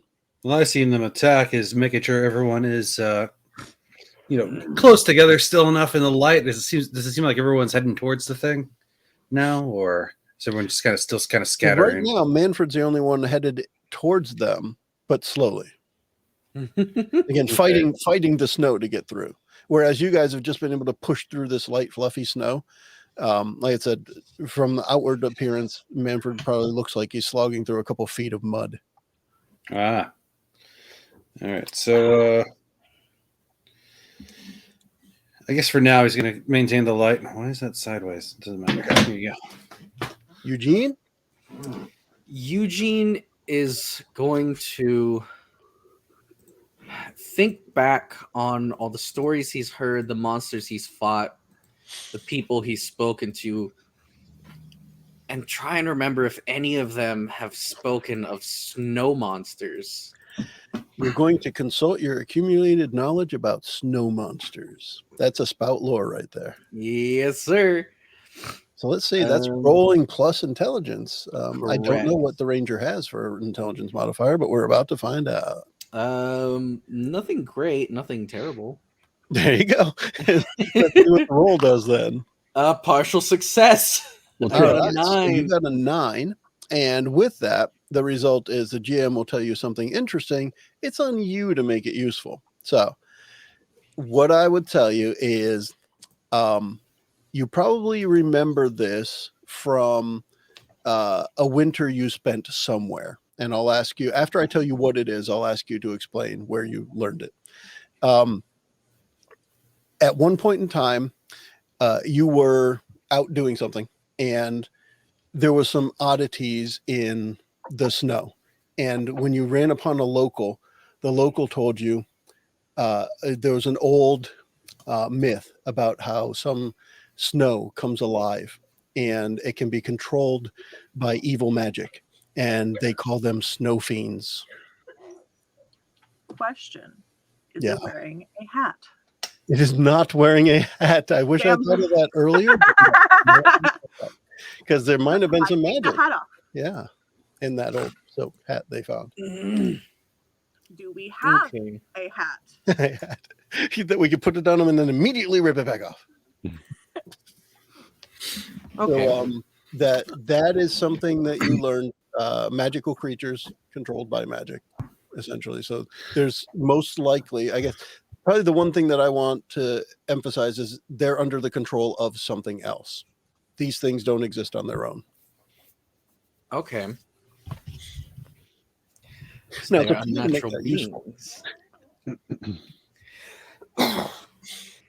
Well, with that, I'll shout to Manfred. Manfred, I believe these to be snow fiends.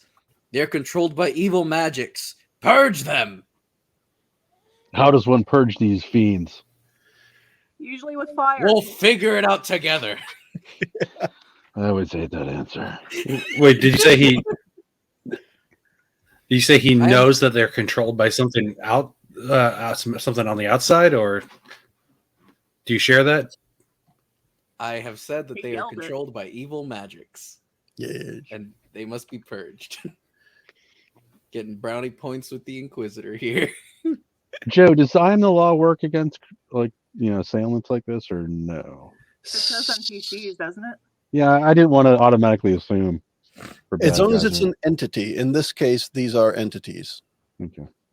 I mean, they're animated by something else, but think like gargoyle kind of thing. A gargoyle might still listen to what you tell it to do, even though there's I wasn't sure if it was kind of like a golem, kind of like, well, I'm just going by someone else's orders, so I'm not really It'd be a thinking for myself. snolem. That's Nolan. Do you have to be able to like see what you're talking to when you use that? I think the only requirement is they have to be able to hear Manfred Yeah, so because it is a spoken command. I think that's the not only sure on requirement. that one. I mean, it's really up to us. If it doesn't say it clearly on the paper, then it's up to us to determine. Yell into the void at the wizard to fucking stop. It's already cold out here. No, thank you. Joe, I'd like to use guidance at this time after hearing Eugene yell at Manfred about it being evil magics.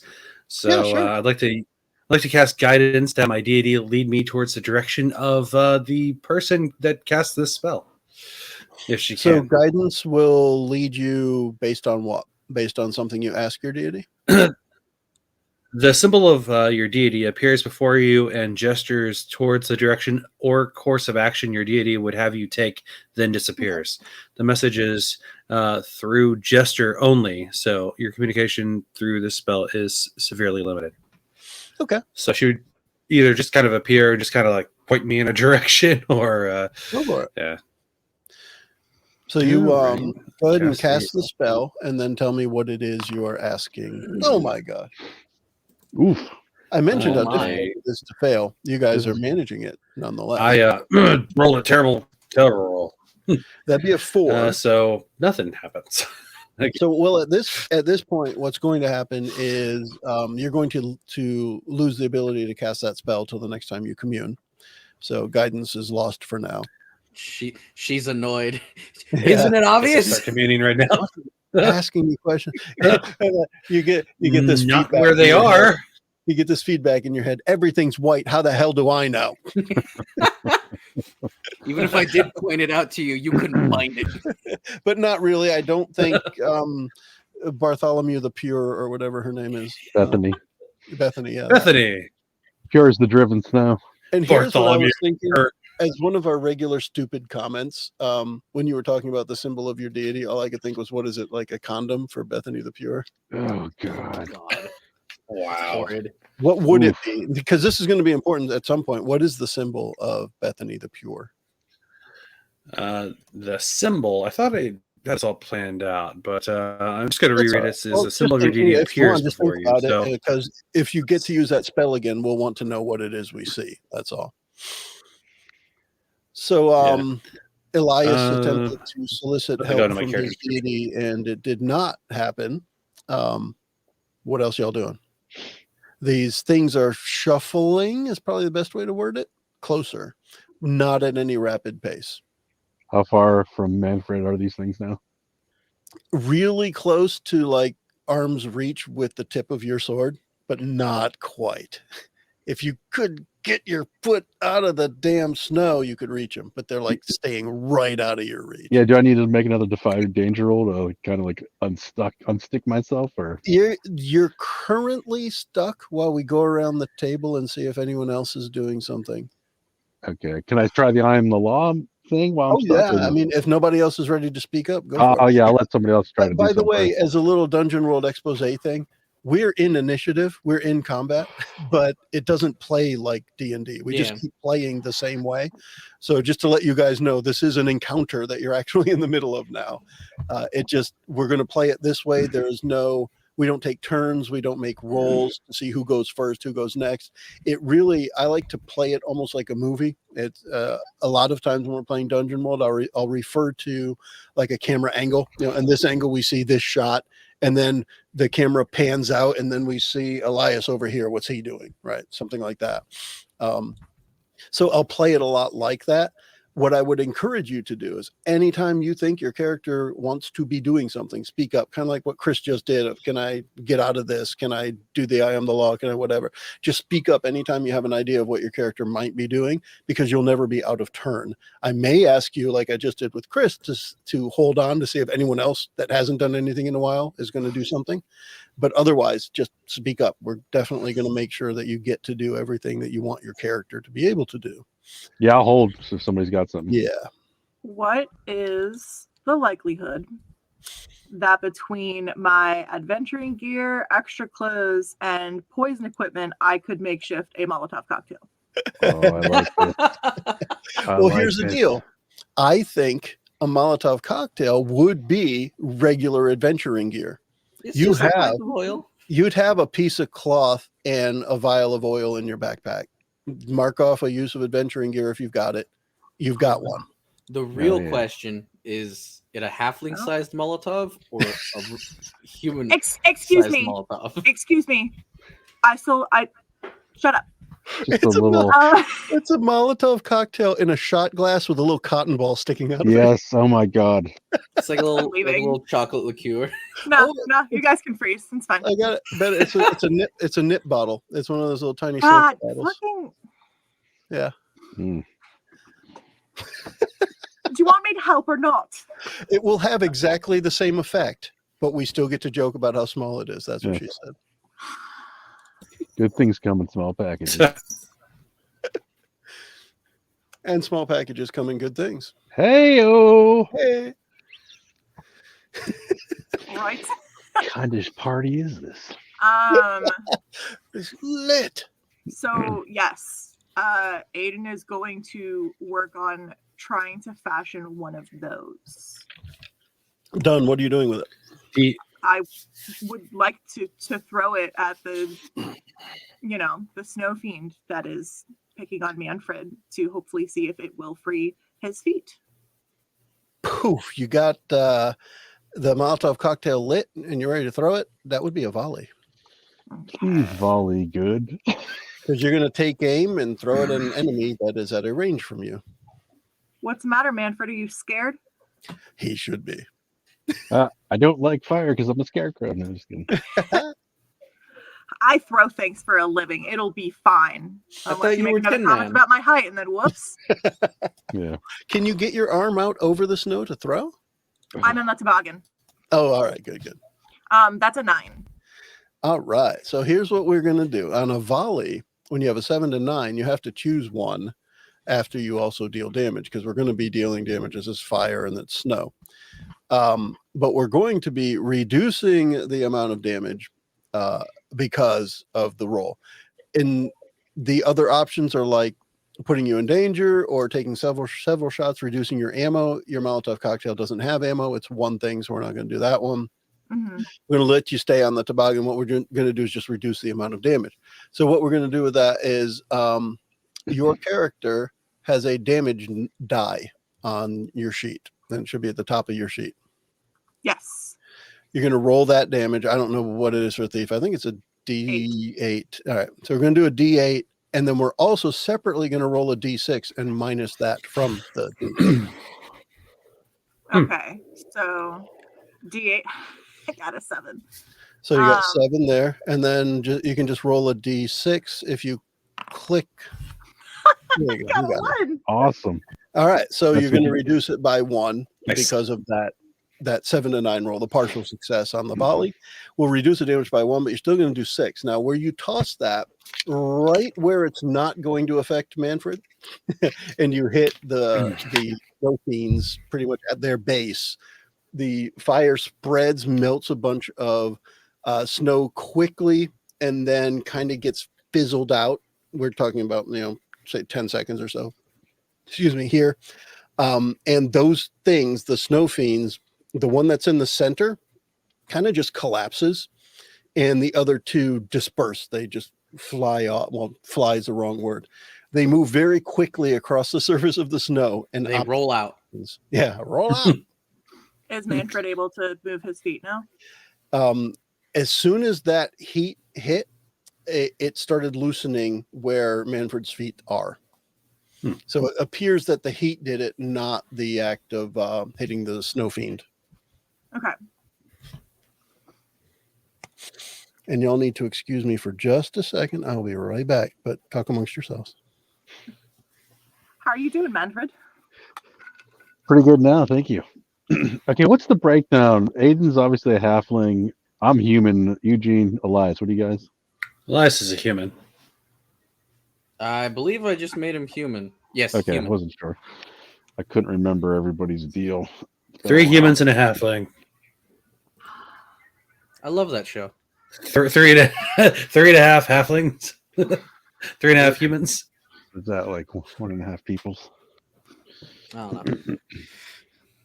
Again, we're leaving out the dinosaur. That's awfully rude considering everything he's doing for us right now. Yeah. I get to be the Charlie Sheen character, and Tyrion did so much in that encounter. How dare you just ignore him? yeah, Elias held up the light so you could see. My Look how baby cute he boy. is. I was trying to hunt down the exact person causing the spell to happen, but that didn't Yeah, work. that would be nice. I feel like we're just going to be, fighting snowmen. It's not going to do anything unless we got Molotovs.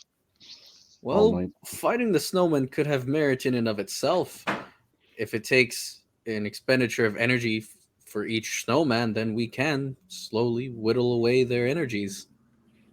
Or, I'd settle for "you're welcome."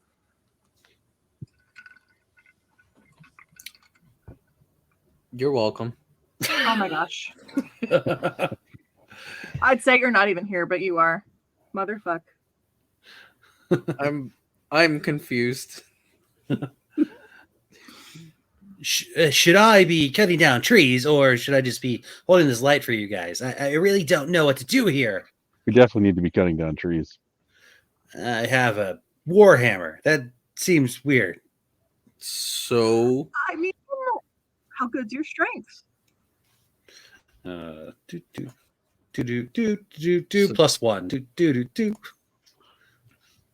Not so terrible. take the hatchet that I lent to Aiden, partially cut into the tree, and use the hammer to knock the tree the rest of the way. I was thinking about Simple Manfred throwing his. Never mind. Oh yeah, that hatchet's gone. That's lost forever. Yep, no more hatchet. The blizzard has already filled up the hole in the snow that it made. All right, so what are we doing next? We'll finish gathering firewood. Yeah, because you said we were only 10 minutes into an hour session of cutting down wood. So they dispersed. Have you been the branches you're cutting? They're going onto the toboggan. Yes. Elias is going to take Aiden's hatchet and start cutting down a tree. Rude. It's my hatchet. Aiden, while you're on the toboggan, you see the branches start to writhe and reach out towards you. Of course. Motherfuck! What do you do? Swear. Gosh. Is everything okay, Aiden? Roll to Do offend. you see more snow fiends? What does that fucking look like? I'm You having said trouble defend? seeing. Aiden's got a potty mouth. Does Aiden actually exclaim something when Aiden sees the branches moving? Oh yeah, Then others would hear the exclamation. very And much so. anybody who They could turns- probably hear Aiden back at the building. There you go. Anybody who turns to look would see that the branches on the toboggan are starting to writhe and reach towards Aiden. And you said defend. Eugene is going to do the only thing that he really knows how to do and try and shoot it. So when the way it works, so the defend piece, you wouldn't necessarily use defend unless you're defending a person or a place. That's what defend is intended to be for.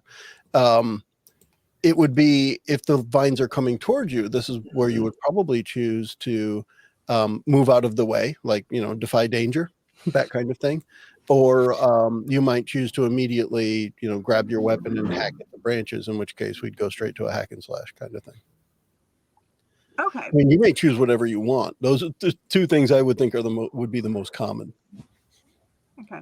All right. Well, I am going to try to get out of the way because I have the best chance of being able to do that. And I'm going to do it dexterously. So that would be defying danger, and it sounds like with dexterity. So let's get that roll in there. And I could just click dexterity on the character sheet. You can click the defy danger thing, and it will pop up a thing where you can choose dexterity. Brilliant. It's a good way to do it, mainly because that's what it will show in the log that you click defy Jeez. Oh danger. my. However, you managed You're gonna level up. to roll a 6. So you did not get out of the way. And anybody who turned to look when Aiden made the exclamation sees that the branches have now grabbed Aiden's arms and legs and are holding the halfling firm down against the toboggan. On the Elias bright had side, who gets just cool new jewelry? Me. Elias had just taken Aiden's axe to start cutting at a tree, but This is your now fault. we'll be using it to cut at this tree. Holy, It's my irony. axe. And my other axe. Don't damage the toboggan. I already said I'm shooting it. So I'm cutting at the tree. Okay. What is Eugene doing? He's shooting the branches because it's kind of the only way he knows how to deal with problems. The branches that are on the halfling. Cool. All right. Let's see what happens. That's a volley. Unless you're doing what was it called? Shot for the ranger? Mm. I'm trying to remember what that starting move Yes, is. there's a called shot. It is essentially volley plus effect, Yeah, right? Because you still do your damage, but then you can choose an effect if you use the ranger's starting move. yeah. You know what? I will do a called shot. Okay. So since it's the first time we're going to do it, go ahead and read that one out quick, please. Called shot. When you attack a defenseless or surprised enemy at range, you can choose to either deal your damage automatically or name your target and roll plus dex. 10 plus, choose a target location from the list and deal your damage. 7 to 9, choose a target but don't deal damage. I was going to be aiming for arms since that seems to be what they are. However, I rolled a 4, so there are complications. Who's gonna level up now? No. So in this case, mark off 1 ammo because that Absolutely. is important to a ranger.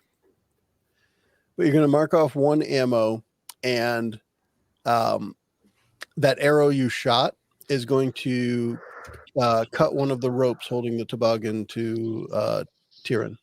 That's fine. I probably have some rope in my pack. Probably. Probably. Elias is chopping down trees. Manfred. I thought you were chopping at. No, I was chopping at the one that was holding Aiden. Oh, all right. Well, He let's took go it to. He had just taken it to go chop down trees, but as soon as she was like, "Oh, what the fuck?" Gotcha. It was like, Okay. "Oh, that's help you out." All right. I missed part of what you said there. So cool. Let's go a hack and slash. All right. You're literally going to hack it. And What I the hell? rolled a terrible roll too. Oh, God. We can't do anything. Would like to keep my Oh limbs. my gosh. This is the end of us. All right. So, and at this point, what happens is when you swing the hatchet at the branches holding down Aiden, the head of the hatchet flies off the handle and gets lost in the snow. Oh, thank goodness. My axe! My body. And the other end. So at this point, we are going to. So one of the things you may notice here is I never have to roll dice the way this game works. It's you guys rolling everything, including when you take damage. So what we're going to do with that here is, Aiden, you're going to take a D4 of damage while these branches are just constricting more. Since so far we haven't been able to do anything about it. So Elias will say, "I'm sorry" to Aiden, and then say, "I'm sorry" to Eugene. Can I Double try to sync. rip? Can I try to like pull Aiden out of these, like out of the branches, or pull the branches off? Or okay. Yeah. Aiden, did you want to try anything else while Manfred's heading over there to reach for those branches? First, did you say I have to take a D4? You're going to take a D4 of damage, yeah, because they've grabbed you and they've just been constricting and hurting you. Okay, let me do that because I need one thing Okay. at a time. That's a 4. Ouch. Oh yes. We're all just Ouch. gonna die. That's We're how just this side gonna of it die. going. It's fine. It's fine. It's fine. Anyways,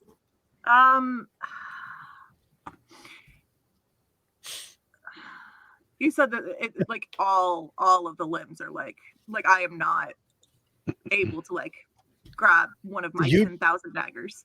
Right. Well, at this point, the way it currently is situated, you're kind of splayed out on the toboggan, and the branches are holding your hands and your legs down. Oh, you're holding hands. Is it because I'm short? They're trying to pull out my. Anyways, It's because you sat next to the branches that were being animated next. That's the only reason. Hear me out. You just happen to be in the wrong place at the right time. Oh my gosh. You can try anything. Like the danger now is you're getting crushed. You can choose to defy that danger in some way. You choose how you would try to do that, and then we roll to see if it happens. It could be that you're strong enough to actually pull your hand out of this branch. You won't know till you roll. I know, but I have a -1. But you thought you were going to be successful with dexterity at a +2. Okay, you're not wrong. Let's just swing it 3 in the opposite direction and hope for the best. But really, it is all. This is the way I like to play the Dungeon World piece. Like I was saying, think of this. The camera has now zoomed in. There's this toboggan with a severed rope on it, and the halfling Aiden is laying there back down on the toboggan, being held in place, like bound in place by bits of evergreen branches. And you can smell and feel the sap practically getting stuck to your skin and almost seeping through. And you're like, gross. Yeah, you're cold. Right. What is Aiden going to do about that?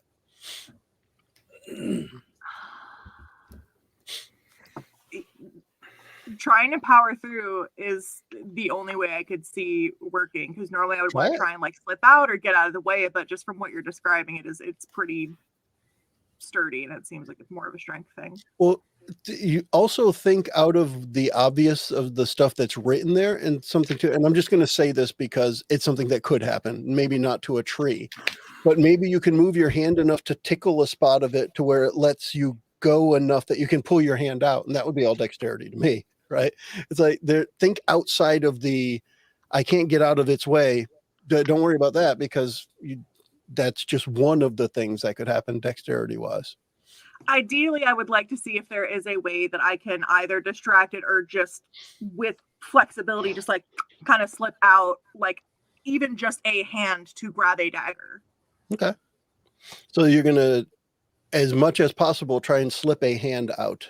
Yes. So that you can grab a weapon. Let's try that. We'll go with dexterity at this point.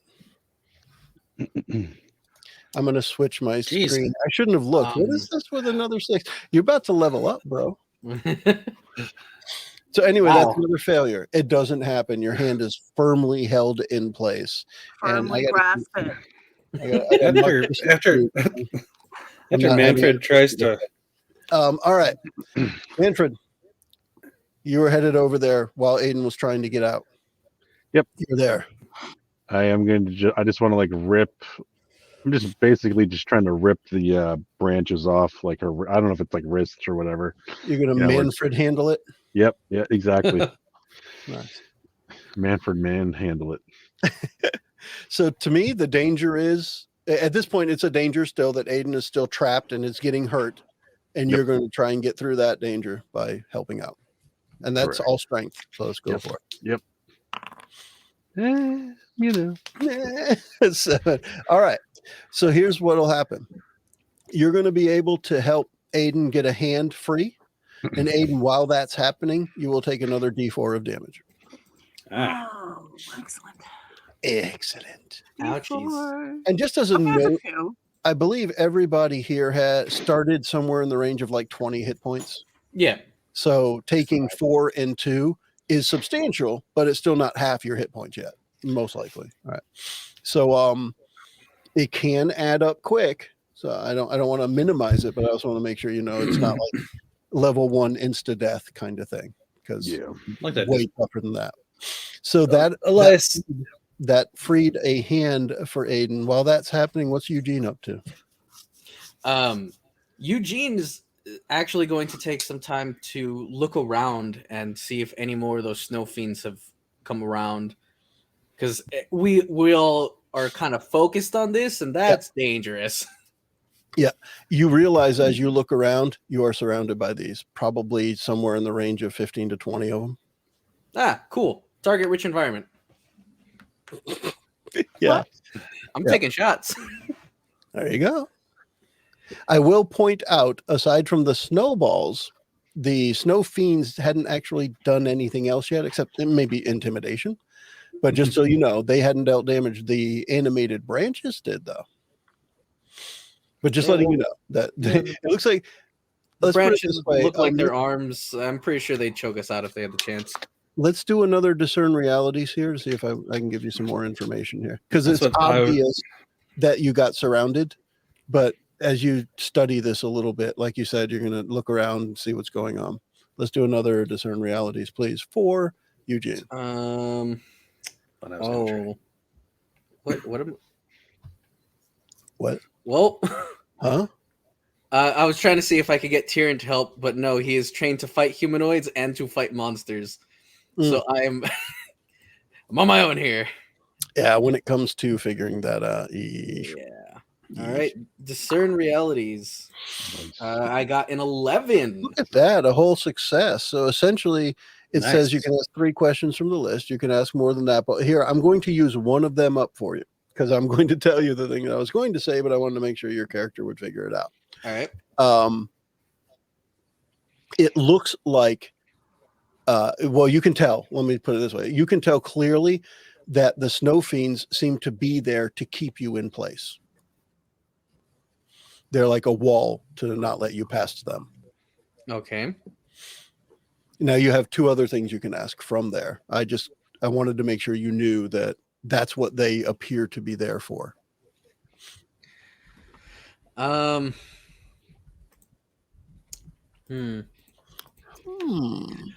So I would like to know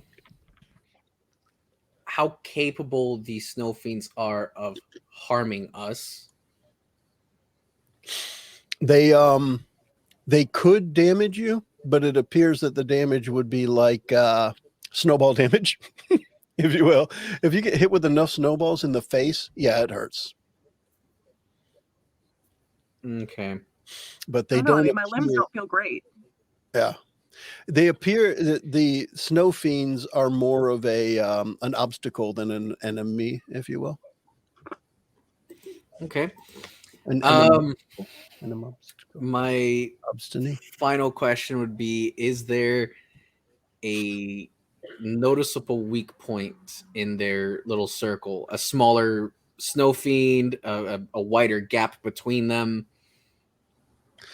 Off to the direction you came from, where the workshop is, you can see there are 2 snow fiends, and past them you can see what looks like a shadowy figure just a little further past. So you don't necessarily see a weak point, but while you're looking around, you do see something there that is not a snow fiend, and definitely doesn't look like a branch. Looks like a shadowy humanoid figure. Santa. And I say shadowy because it's dark and you don't have enough light to light it up. That's all. Well, if it looks humanoid from here, Yes. it's probably not a gnome or a dwarf. And I know I've used up all my questions. Yeah, well, you're talking think I can shoot as it? far as what you see, from where you're seeing it, probably 6 foot tall, kind of slender, but definitely humanoid. Just tell him you've been good All this right. year. Yeah, I'll shout out to the group. Get Aiden free. The snow fiends have surrounded us. They're trying to keep us here. Elias. That's Randy. Well, I was initially going to. I know. I was originally going to do discern realities, but you had him do it. So you still. I guess I'll here's the continue. deal. You can ask other questions. Describe what you want your character to do, and if that fits discern realities, we just do it again. It doesn't really. You can always learn something more. Right. Because he didn't. So he didn't, Aiden got ask what happened here recently, what's about to happen, what should I be on the lookout for. We don't know any of that right now. That's true. But when Did it comes Aiden down get to free? it, By the way, describe what you want your character to do or what your character is doing, and we use a move only when it's triggered. yeah, I think one Elias of had Aiden's just arms got free. Go ahead, Elias. okay. Elias had just tried to get her free with the axe, and then the head of it came off. So you said only one of her hands got free, or did Manfred rip? Manfred came Yeah. over and ripped a branch off of her arm, Aiden's arm, Okay. his arm, and it's that arm is now free, and we're about to see what Aiden does with it as soon as we figure out what you're up to. Unless you don't Okay, know. What well, since she needs to get free before we can even move forward and hopefully not get surrounded, you'll drop the handle and start ripping at some branches too, just to try to get Okay. her free. so give me a defy danger with Would that be- strength, please. Okay. Since you're not trying to damage them, afterwards. it wouldn't be There a we hack go. and slash. You're just trying to rip them off. At least what you're just. Yeah, I don't have any more Oh my bladed weapons anyway. God, another red roll. Red mean fail. What the heck going on? So make sure you mark that Yeah. experience. And All right. 5. So That's 3. as Elias is grabbing at the branches, trying to pull them free, the snow hardens around his feet and branches reach out and grab both of his hands. So your hands and feet are currently bound. Aiden, you've got a hand free. I'll make Going sure for to a dagger grip with the my light hack and so it doesn't slash. fall. What? You got the light still. Yeah. Oh, just gripping the light to make sure it doesn't fall. Don't want to go to Grab darkness the while we're out here. Yeah. I'm gonna try and go for a dagger to hack and slash some branches. You got it. You got a dagger. All right. And you want to poke. You want to poke the wood with your knife. I sure do. All right, let's do it. Mm. That's a hack and slash faux show. Oh my My God. God, we're are you sure we're the characters in this game? Yeah. And you're going to We be were even more. on holiday. You're going to be even I more. was not ready powerful for at this. some point, It's yeah. our off season. You're not actually catching us at our best. So by the way, that's a Remember- 4. That would count as another Sure failure. is a 4. Yep. It has no effect. You're just poking at this thing, and it doesn't appear to be doing anything. It's like Remember that when we knife were trick good at where you're these stabbing games? between the fingers. Yeah, exactly. It's like when you have that knife going in between your fingers, like Eli said, and you can't hit your finger no matter how hard you try. Or it's somebody else's hand and you're not feeling the pain, so you don't know it. This is a bad spot Manfred. to be in. You're still right there. So now we've got Aiden, Elias, and Manfred all like bundled around the toboggan, essentially. And Eugene was the only one to see the shadowy figure off in the distance. Yes, I haven't mentioned him yet. There We kind of have more pressing matters. I'm going to do another, try to rip up the free another hand for Aiden. Yeah, go for it. We'll do another defy danger with strength. Yep. Now, is this for Aiden or Yeah, Elias? Aiden. Because Elias. Well, it doesn't matter right now, but it was for Aiden. Okay, so My first, I think it's my. Well, I know I did have one failure earlier. at this point, Eugene's going to have to save everybody. Right now, the branches from the tree you were chopping reach down and pick Manfred up into the air. Eugene, save us, Eugene! You're I turn back to look at my group. I turn around for 10 seconds. 6. The party was hung by the tree with care. This is why I have abandonment issues. Okay. Let's see. How can I? Okay. I'm going to ask Tyrion to free me.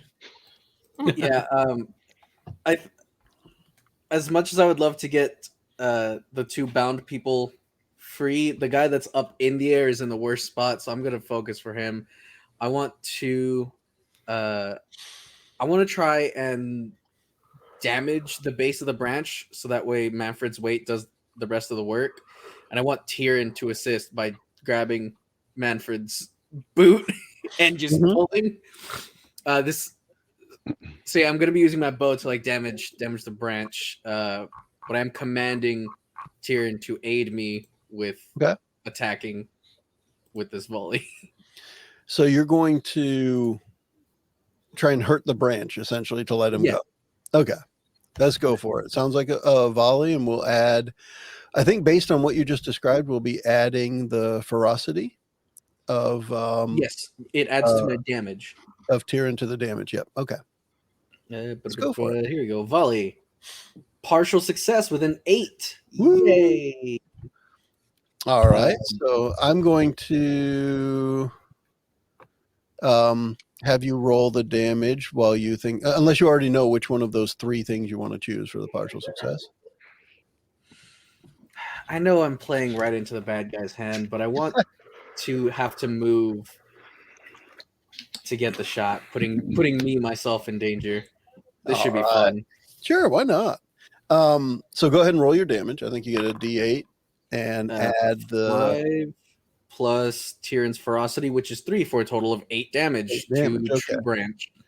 So at this point, when the arrow hits and Tyrion is locked his jaw on the branch to get Manfred to be let go, it works.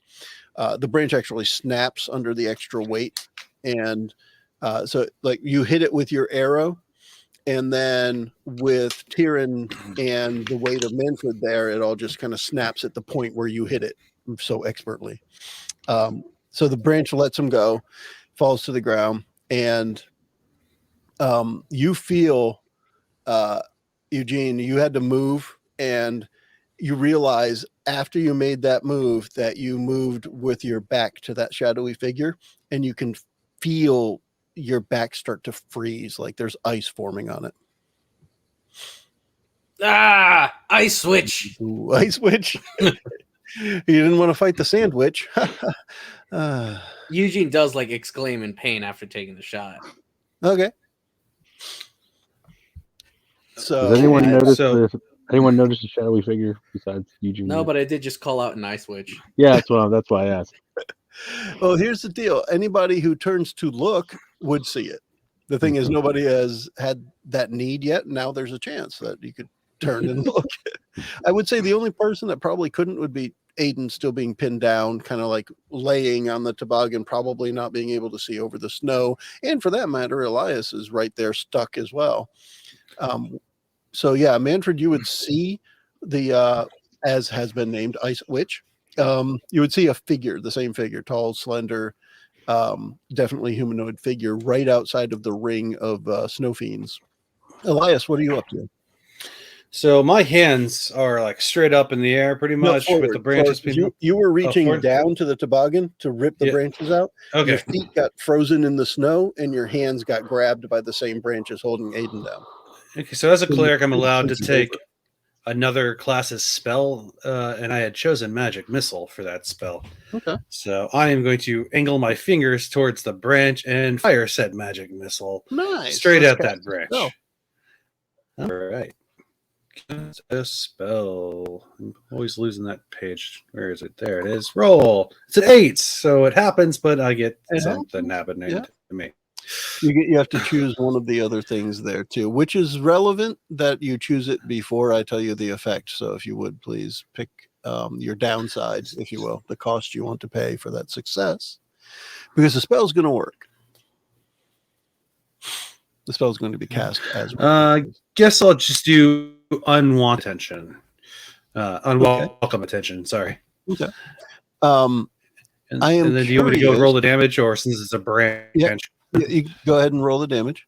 What is Elias's? It does 2d4. What does the spell look like when Elias casts it?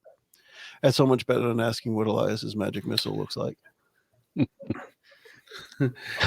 Since well, first I want to jump back to my god symbol. I want to go back to that real fast. First, it's a blue sword with like a heart on the just above the start of the blade. What that thing's called, foul something or another.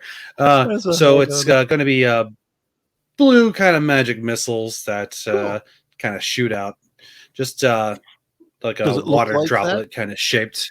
Oh, okay. Yeah. Cool. All right. So you got that. That happens. What was the damage?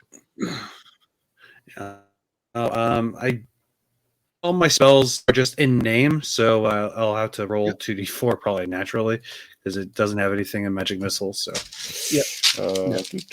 Otherwise, you're just rolling the damage from your Give me character. a D4. You can click in let's call it in Foundry and do a roll there. By the way. Yeah. But then we don't get the click. Okay, well, I got a 2 and I got a 3. That would be 5. 5 damage. If I counted right. 2 and so 3. that works. 5. You're able to maneuver your hand enough to get your water-looking magic missile shot at the branches. The branch that's holding you, one end of it's holding you, the other end of it is pretty much holding Aiden. So in doing this, you free both your hand and Aiden's other arm. Aiden, you have 2 arms free now. Excellent. Legs are still bound, but 2 arms are free. Valid. And I'll let me just quickly reset the scene. Eugene is off to. Since your arms are free, you can probably lift your head up and move around now, or look around. Eugene is off to the side, maybe 15 feet. Call it off to your left, and looks like in the light you can actually see the shining of or the reflection of the light off of the ice forming on his back. Manfred just fell down from the tree, landed on his feet, whatever. But Manfred's right at the tree after being let go. And right where you are, like within arm's reach, is Elias, still with his feet bound in the snow and one arm being held by the branches. Excellent. And I heard the exclamation. Now that I can kind of get up, can I see the ice switch? As Eugene proclaimed it, yes, you can see that figure that you didn't see before. So Eugene mentioned that you were surrounded by snow fiends, and then also exclaimed "Ice Witch," and you see the thing that is not a snow fiend out there. Okay. Don't know how this is going to go. I am going to try to throw my dagger at the Ice Witch. Very well. That's a volley. Sorry. Put your eyebrows down. I'm sorry. Oh, sorry. I'll put them away. Cover them with the hat. Put those away. We're on stream. Gosh. Hey, TOS Recording, doesn't say whatever. nothing about eyebrows. Okay. And we said because ranged it would be volley? Yep. Okay. Pretty much when it's a physical attack, if it's melee, it's hack and slash. If it's not, it's volley. Okay. And then we said it's not like any of the other editions. You don't get any like pluses for You like, do for the strength. weapons. Throwing daggers or dex. Yeah. It's volley, sorry. Because it's volley, it's dex regardless, yes. Okay. But if you had a dagger in your hand and you stab something, it's strength, unless you pick that thing for that. I think if it's a light weapon, I think you can use dexterity. I'm trying to remember what it is.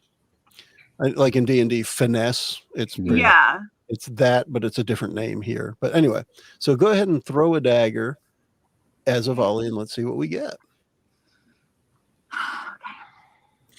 Don't say, oh, damn. 13! Oh, damn. That there is a complete success. Oh my gosh. How I many needed throwing daggers? 1. How many throwing daggers do you have? 8. I mean 7 now, but I mean 7 now. All right. Make sure you mark that off. Okay. Roll your damage, please. Just the damage thing at the top. The thief damage.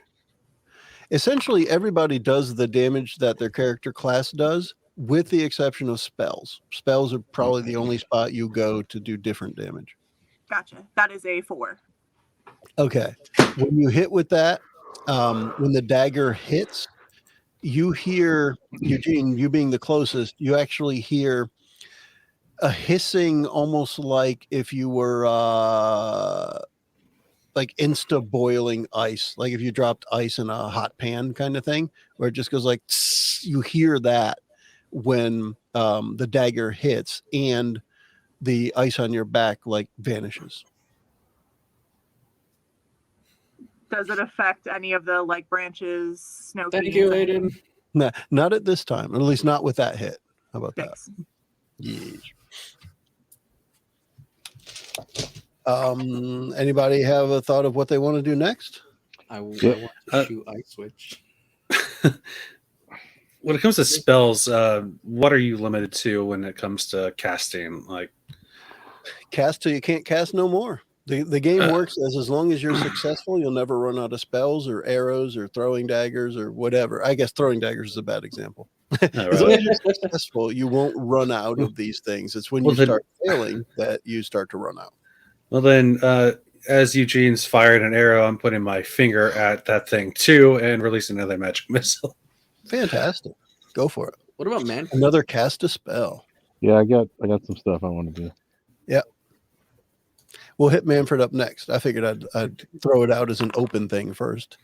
All right, we got a partial success. An with 8. Go Partial. ahead and pick one of the costs to go along with this spell.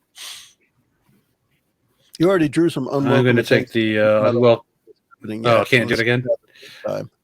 You can pick it again, and I'm just going to multiply the unwelcome attention that you're getting. Remember, we're surrounded by like 15 snow fiends. Yeah.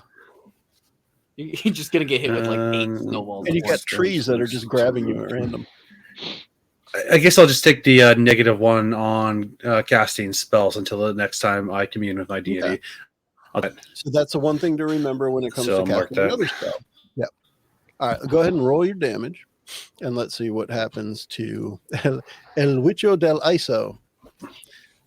I know, Eli, you don't understand Spanish. Where do you say the dice were on this thing? El Brujeria de Hielo. Yeah, whatever, dude. Where do you say the dice were on this thing? Rolling dice. Where Joe? I'm trying to remember. Where's You can type it. It's the big die in the. No, you have to. Well, see, when I click the big die, it doesn't work for me, so I didn't know if it was working for anyone else. Oh yeah, it doesn't do anything. I think you actually have to. okay? To You can roll physically. Oh, whoops. /R and Two. the die size. 2d4. Yeah, that Do didn't do anything? anything. No, I just That's what I typing. was trying. to Okay, I'll just go ahead and roll I'll your real just- dice. We'll trust all you. right. because 2 and 2. It's 4. Yeah, exactly. We'll 2 and 2 is trust you 4. because you don't make up the high numbers. It's good. Yep. So when that happens, I want to know.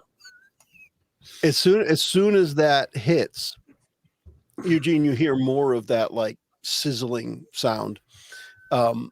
All of the branches give way that were holding Aiden down and Elias down. And Elias, the snow around your feet appears to loosen up some rather than being frozen solid.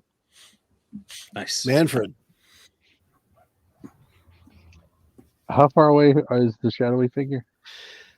it's right at the edge of the light, so probably figure 15 to 20 feet from where you are. So Tops. could I make a run and attack? Yes, you Okay. definitely can. I will do that full speed ahead and the hack and Go slash for with my longsword. Well, you the way that I have it pictured in my mind, you're pretty much just going to run past where the toboggan is, not right next to it, but you're running past that, past Eugene. Again, not right next to, but within 5 feet or so, in that direction. Everyone will see you run by. You can get there quick enough, and you can go with a It worked. Okay. a Hork and Slorsh if you like, unless you were doing Ignore something that. else. I was just trying that out, so ignore that 7. No problem. But it wasn't a 7. All right, hack and slash action. All right. 8. Success with a. Yep. So you'll deal your damage, and the enemy is going to get to make an attack against you. 5 damage. 5. Okay, I'm just marking that down on my side here since I have to record that on paper. It's crazy. So let me finish a description for you as you approach. It is your stereotypical look of a mage. It's a female, looks elven, and she appears to have hair almost just like yours. It's like white hair, almost all pulled back. And in one hand, she's holding what looks like an icicle wand. and in the other hand, her other hand is up, and you can see like a little like snow flurries moving around the middle of her hand as she's holding it up. You get in, you make your attack, and she takes the hand that has like the snow flurries moving around in it, and she points it at the ground right next to you, and out of the snow comes what looks almost like a skeleton of a really large dog, but it has antlers, so maybe it's like a deer or something that you might find in the rain or something. So since you gave me the description after I attacked, is it possible for me to attack that one instead of her? The way I'm going to play it is the speed you were approaching at was it would be hard to pick your target before you got there. Yeah, okay, that's fine. So I'm going to take it more like a blind attack as the first one, and then you kind of gathering the picture, I guess probably like as you're swinging your sword at her. Okay. But you did a substantial amount of damage. Remember again, with the dungeon world, the bad guys don't have many more hit points than you do. So with you guys having around 20 hit points to start, a bad guy is only going to have about that. And you don't have much more as you level up. You just get better at avoiding damage or dealing damage, etc. Right. Done a substantial amount of damage. If we were playing 4th edition D&D, she'd be bloodied. Right. Yep. So, Okay. that kind of thing. You know that you hit. So where you hit, you definitely cut through skin, but instead of blood, you see what looks like icicles forming at the wound. Freaky. Ice witch, from what I hear. I want to shoot it. So what else are other folks doing? Now that everyone has seen that, everyone is now freed. Nobody is bound anymore or being held in place. You're still surrounded by the snow fiends. And there's this skeletal animal right next to Manfred now. Okay. And hear me out. All right. Done. A second Molotov cocktail. A second Molotov cocktail appears. I'm standing right next to her. I like it. I like it. What about Eugene two? likes it. A wild Molotov shot glass appears.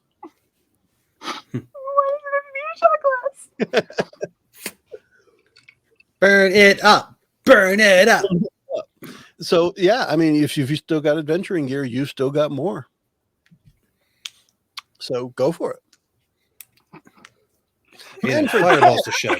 Aiden slowly starts making one and just looks at Manfred. Yeah. Do it. I won't tell him. Manfred staring directly. Like in the span of a couple of minutes, Aiden will have thrown 2 flaming things at Manfred. Why not? I got it the first time. It did. It worked very I well. stabbed her once. So if you're going to do that, where is it going to land? What's your goal? What's the purpose? So it's probably a bad idea to try and throw it like at her. I would definitely do it. It's not like you failed anything tonight. I mean, can I make a move first? You know, but there's not Well, really that's an why. issue there. That's why. Like, Aiden Everyone is else legitimately gets to making make one, a but move. Aiden is staring dead Yeah. at you, just silently, like making it very clear. Well, if that's the case, you can do that as an awareness thing, and we can find out what Eugene and Elias are up to. Yes. Let's I do want that. Manfred to be aware that I am trying to do this again, since All right. he's already seen me do it once. What you guys got?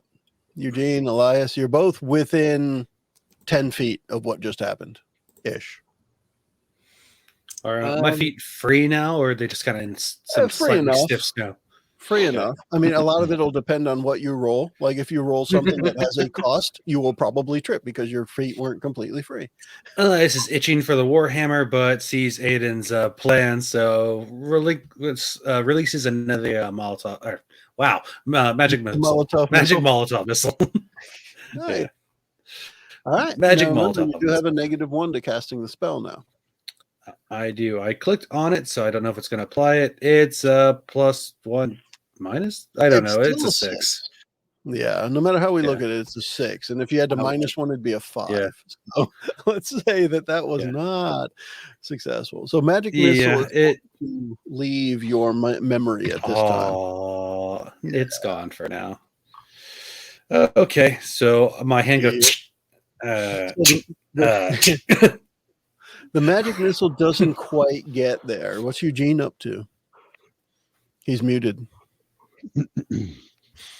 Sorry. That's all right. Seeing that Manfred is now engaged in melee combat, somebody's about to commit a war crime, and the magic is failing. Eugene is going to. Eugene's going to provide covering fire, making sure that the snow fiends and branches don't like sneak up on the active combatants. I want to support my allies and prevent interference. That's an interesting one because we could call it defend, but it's not one thing you're defending. So let's. Oh, you know what? I guess it could still be defend because defend can apply to locations, and that's what I was just going to say. The area where the party is. Yeah. So in that case, what we'll do is when you're going to stand in defense of the location, in other words, you're going to just keep an eye on everything and just try and interfere if a bad thing is going to happen. So go ahead and roll plus Constitution or the defend roll. Ouch. That's a failure 6. There is a complication. Why? I can't tell you how many failures I'm holding on to right now because it's a lot. I did not mean to roll the second time. All right. Here's where we are right now. We're ready for Aiden to throw the Molotov cocktail. We're ready for Manfred to say, don't throw it or something. And pretty much these two actions that we're going to talk about, whatever Aiden chooses and whatever Manfred chooses, are going to be pretty much simultaneous. For what it's worth, I was intending to redirect attacks going their way, like shoot a snowball out of the sky or something, but like mechanically, that was the choice I made, redirect attack. No problem. I'm about to get hit with a Molotov, aren't I? Let's see. Look around and find out, I guess. Can I cast Bless on Aiden first? You're not casting anything right now, Mr. Phil. No, we're at Aiden and Manfred have some simultaneous action about to happen. I just need to know what they are. Would have been a 7. Okay. Yeah, so I want to obviously kind of get out of the way, but as I'm moving out of the way, I want to take a swipe at that wand as I'm moving to sidestepping. Okay. Aiden, are you ready to throw? As ready as I can be. Okay. So here's what I'm going to do. We're going to have Aiden make the throw. And for you, Chris, for Manfred, we're going to have the volley go. If the volley is a success, you don't have to defy danger.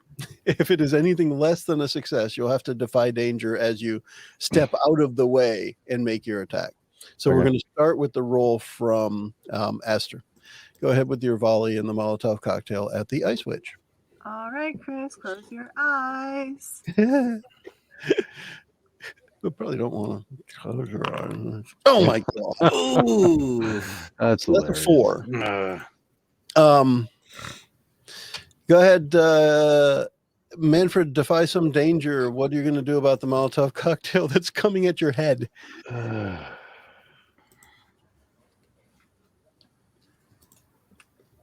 There was a warning. There was a warning.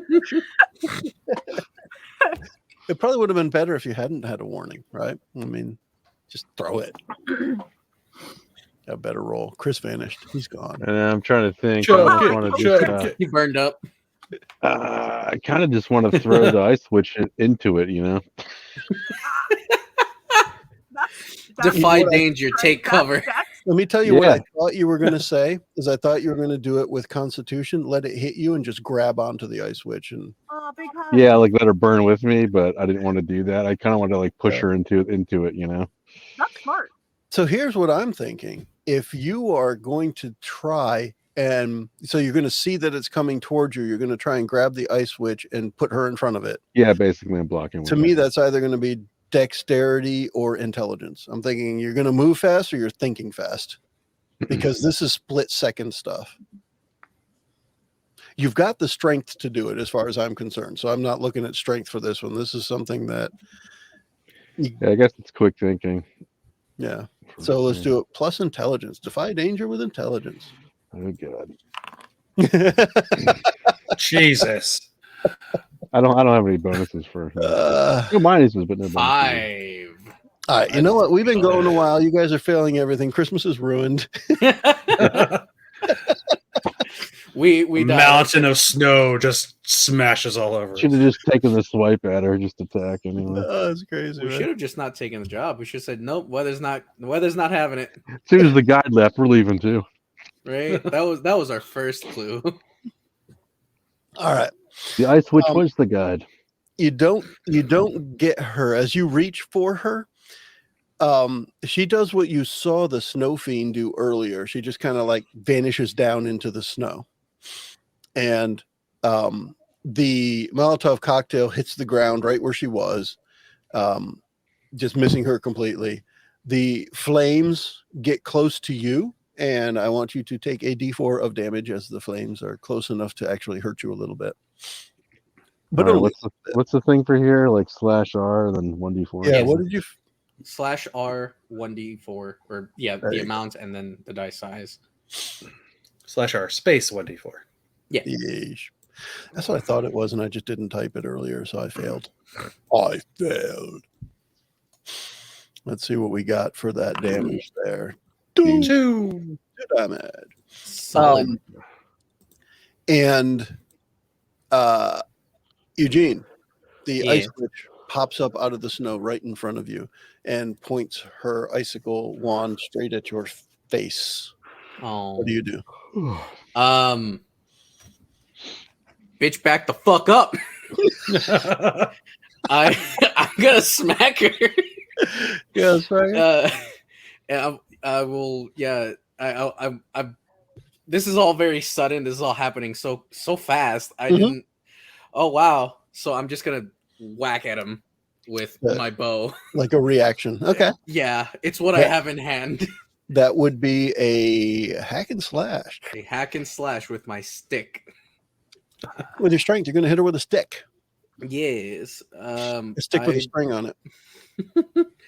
I also want to command Tyrion to attack her. Sure. Do a chomp. Ah, bite her.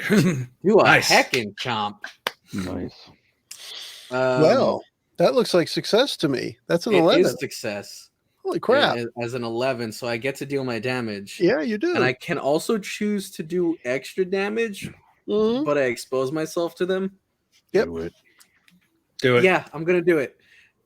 So that's 1d8 plus 1d6. 1d6 Yeah. plus 3. Yeah, because you want to add in. Yeah, I want Tyrion to come in and like a big old choo-choo train. Choo-choo. Wow. 7. 7 Wow. damage. Okay. So That's like a 2 2 2s or something like that. I got a 3 on the D8 and a 1 on the D4.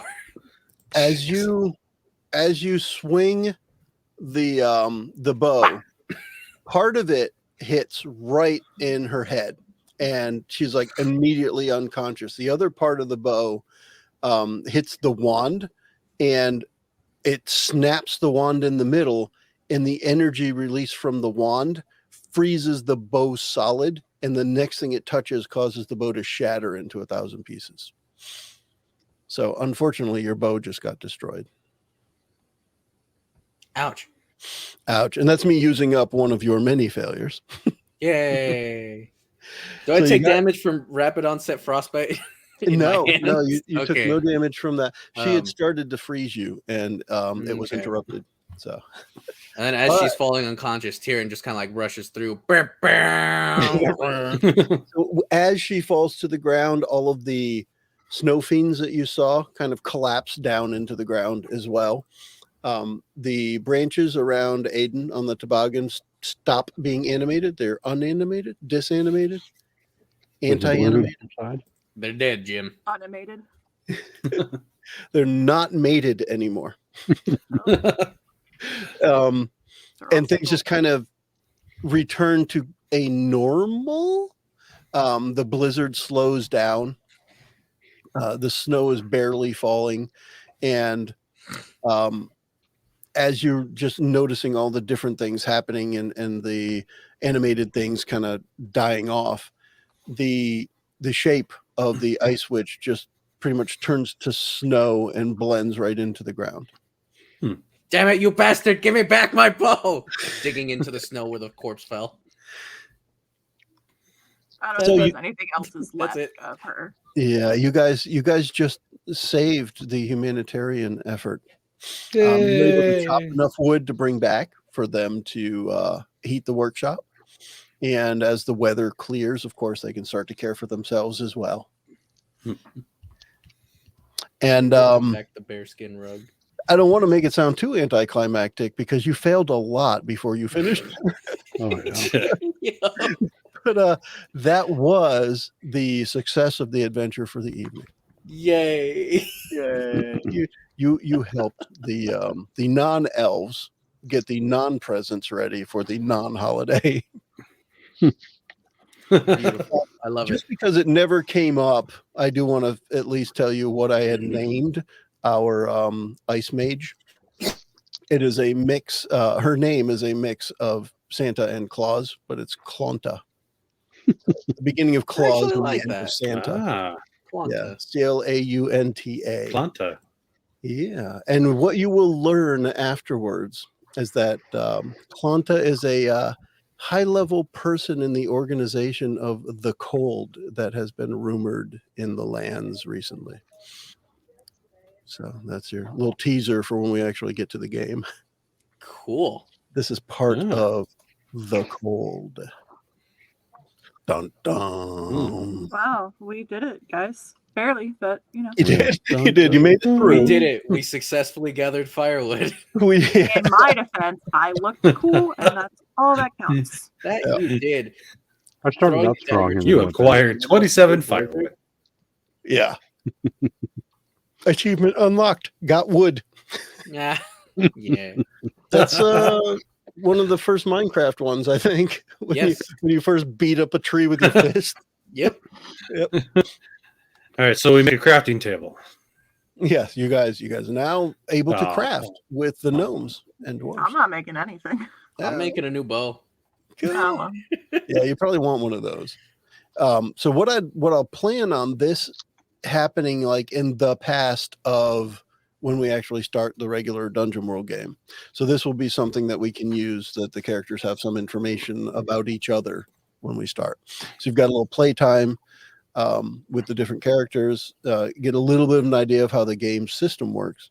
I think it'll give us a good start when we kick off the regular one. Sounds Okay. good. Right on. Sounds awesome. Well, thank you, folks, for a nice, fun night of Dale adventuring. You guys are my fail army. That's what it is. Nice. I'm pretty sure everybody got at least one fail in tonight. That to me, that's impressive. That's like in D&D having everybody roll a natural one at least once through the night. Yeah, I got 3. It just doesn't 4. happen that often, and you guys are rocking it. Anyway, so we're gonna wrap this one up, and I'd like to wish all of you and all of our listeners a happy holiday season, Merry Christmas, a Happy New Year, everything that goes along with it. This is our 7th year with Adventures from the Shed, going through a holiday season. Might be 8. I'd have to count again because I don't math good. But really happy to have you guys here. Fun game tonight, and we will definitely continue soon. Right, everybody? Happy Right on. holidays and Sounds great. non-holidays, I guess. Yeah. In the meantime, we're going to wrap this one up, and we can all say bye. Bye-bye. Catch you next time. The preceding podcast was brought to you by One Joe Young. You can find us online at adventuresfromtheshed.com. Landy's working something up.